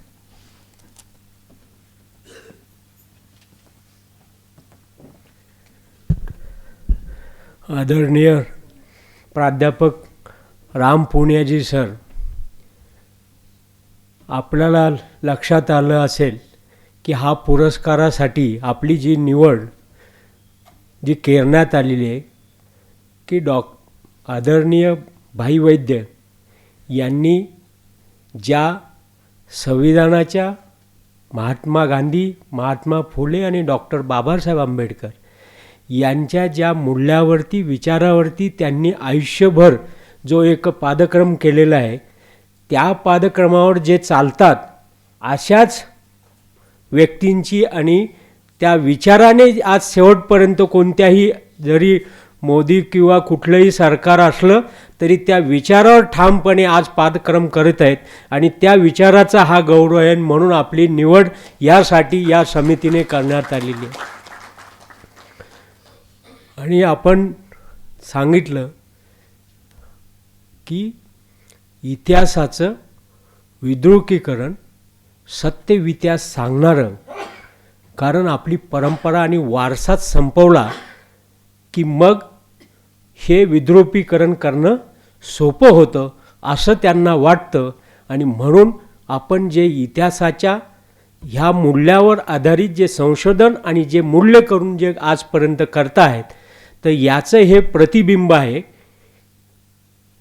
आणि म्हणून एक अमेरिकन तत्ववेत्ता आहेत, भाईंनी मला ते पुस्तक दिलं होतं वाचायला, end of history. End of history एक तत्ववेत्ता आहे की माणसाला जर त्याचं अस्तित्व त्याला गुलाम बनवायचं असेल तर त्याचा इतिहास पुसून टाकला की म्हणजे माणसाचा समुदाय हा गुलाम होतो. आणि ही जी काही प्रवृत्ती चालली आहे त्यासाठी तुम्ही जे काही सत्य मूल्य आधारित जो इतिहास सांगण्याचं आणि संशोधनाचं काम जे करतायत त्यासाठीच हा भाईंच्या नावाचा हा मूल्यावर असलेला पुरस्कार आपल्याला देऊन हा सगळ्यांना गौरव आणि आनंद झालेला तो स्वीकारला तुम्ही. हे सगळ्यांना योग्य आहेत म्हणूनच आपलं नाव याच्यासाठी आलेलं होतं. आणि तुम्ही जे सांगितलं ह्या थोड्या तासाच्या अंतरामध्ये, हा एक त्याचा सारांश आहे. पण आपलं कार्य बघितल्यानंतर हा उचित असं नाव आपल्या ह्या पुरस्कारासाठी होतं. म्हणून तुम्हाला आम्ही सॅल्यूट, आरोग्यसेना भाई वैद्य फाउंडेशनकडून आपलं अभिनंदन. आजच्या याच्यासाठी, ह्या पुरस्कारासाठी आणि आपलं ऐकण्यासाठी आणि भाईंना वैचारिक पुष्पांजली वाहण्यासाठी आज आपल्याला 2.5-3 तास या पावसाचा इतका गोंधळ बाहेर असतानासुद्धा इथे आदरणीय विचारवंत विवेक सावंत सर, त्याचप्रमाणे मराठी साहित्याचे अध्यक्ष आणि दिशादर्शक ससाणे सर, त्याचप्रमाणे प्राध्यापक सप्तर्षी सर, फडके सर, नंतर विशेष म्हणजे बाबा नाही आहेत पण बाबांचा सहवास लाभलेल्या, जसं म्हणतो आपण परिसाचा, तशा आदरणीय शिलाताई आहेत, महिला सभेच्या रजनीताई आणि आपल्या वर्षाताई आहेत, अनेक मान्यवर आहेत. तसेच अनवरभाई म्हणजे ज्यांचा वारसा अनेक चळवळींमध्ये आहे, प्रशांतभाई कोठडी आहेत, ज्यांचा युवकांमधला युवका जोडता जो आहे ते हनुमंत देसाई, अनेक राष्ट्रीय शिबिरांसाठी युवकांमध्ये फॅन असलेले आहेत. असे अनेक मान्यवर ह्या आपल्या ह्या वैचारिक भाईंच्या ह्या वारसा आपण जे चालवत आहेत त्याला अभिवादन करण्यासाठी आले. मी त्यांचंही आभार मानतो. आणि या फाउंडेशनचे म्हणजे भाई वैद्य फाउंडेशनचे अध्यक्ष आदरणीय डॉक्टर अभिजित वैद्य सर, आरोग्य सेनेचे संस्थापक, त्यांनी सांगितलं एकाच वाक्यात की थीम आरोग्य सेनेची जी आहे, जे ध्येय आहे की माणसाचं आरोग्य केवळ शारीरिक आरोग्य नाही तर वैचारिक आरोग्यही चांगलं राहील, याच्यासाठी सुद्धा हे जी काही थीम घेऊन ही संघटना आणि ही संस्था काम करते आणि त्याचे तुम्ही एक वारसदार आहात असं मानतो. म्हणूनच डॉक्टरांनी तुम्हाला या पुरस्कारासाठी सुद्धा निमंत्रित केलेलं आहे. नंतर मी डॉक्टर अभिजित वैद्य सरांनी पण तोच की आजच्या ह्या परिस्थितीमध्ये म्हणजे भाईंनी सुद्धा वयाच्या 19व्या वर्षी KG to PGच्या शिक्षणाच्या आंदोलनासाठी लाल मंदिराच्या तिथे, देवळाच्या तिथे जे आंदोलन शेवटचं केलेलं आहे ते तुम्हाला सगळं आठवत असेल की संघर्षमय जीवनासाठी हे केलेलं होतं. आणि हाच लढ्याचे पाईक म्हणून आपण ह्या सगळ्या याच्यामध्ये आहोत. असे मी डॉक्टर अभिजित वैद्य सर यांचंही मी आभार मानतो. त्याचप्रमाणे डॉक्टर स्मिताताई पुनियानी यांनी त्यांच्या पुण्यानी सरांच्या बरोबर पाठीराखे आहे म्हणूनच हे सगळं होऊ शकतं, त्यांचेही मी आभार मानतो. त्याचप्रमाणे भाई वैद्य फाउंडेशनच्या मॅनेजिंग ट्रस्टी, सेक्रेटरी आदरणीय डॉक्टर गीतांजलीताई वैद्य आणि आरोग्य सेनेचे राष्ट्रीय सरचिटणीस मुंदडाजी आणि महाराष्ट्राचे प्रमुख, आरोग्य सेना प्रमुख अतुलजी रुनवाल, सर्व केंद्रीय समितीचे डॉक्टर केतकर सर, सगळे केंद्रीय समितीचे सदस्य आणि आपण सगळे एक जे KG to PGचं जे डॉक्टर आपले जावडेकर सर हेही आहेत. मी आपल्या सगळ्यांना आभार मानतो, धन्यवाद देतो. जय हिंद, जय जगत, जय संविधान. KG to PG सर्वांना सकस गुणवत्तापूर्ण मोफत शिक्षण मिळालंच पाहिजे. सर्वांना KG to PG मोफत समान गुणवत्तापूर्ण शिक्षण मिळालंच पाहिजे. जय संविधान, जय जगत. मनापासून धन्यवाद. पुन्हा एकदा 8 मेच्या कार्यक्रमाची आठवण. 8 मेला संध्याकाळी 5:30 वाजता विवेक यात्री या डॉक्टर अभिजित वैद्य यांच्या पुस्तकाचं प्रकाशन याच ठिकाणी होणार आहे. सभागृह सोडण्यापूर्वी कार्यक्रमाची सांगता राष्ट्रगीताने होणार आहे. कृपया आपण उभं राहावं ही विनंती.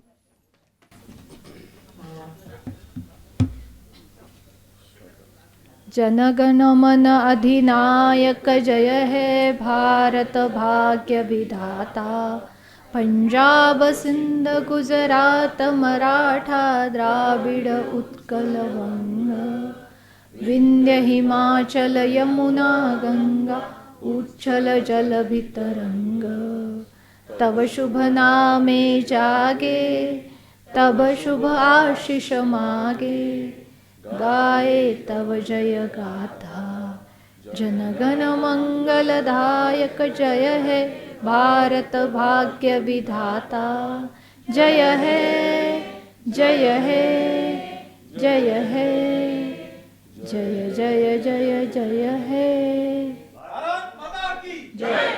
भारतीय संविधानाचा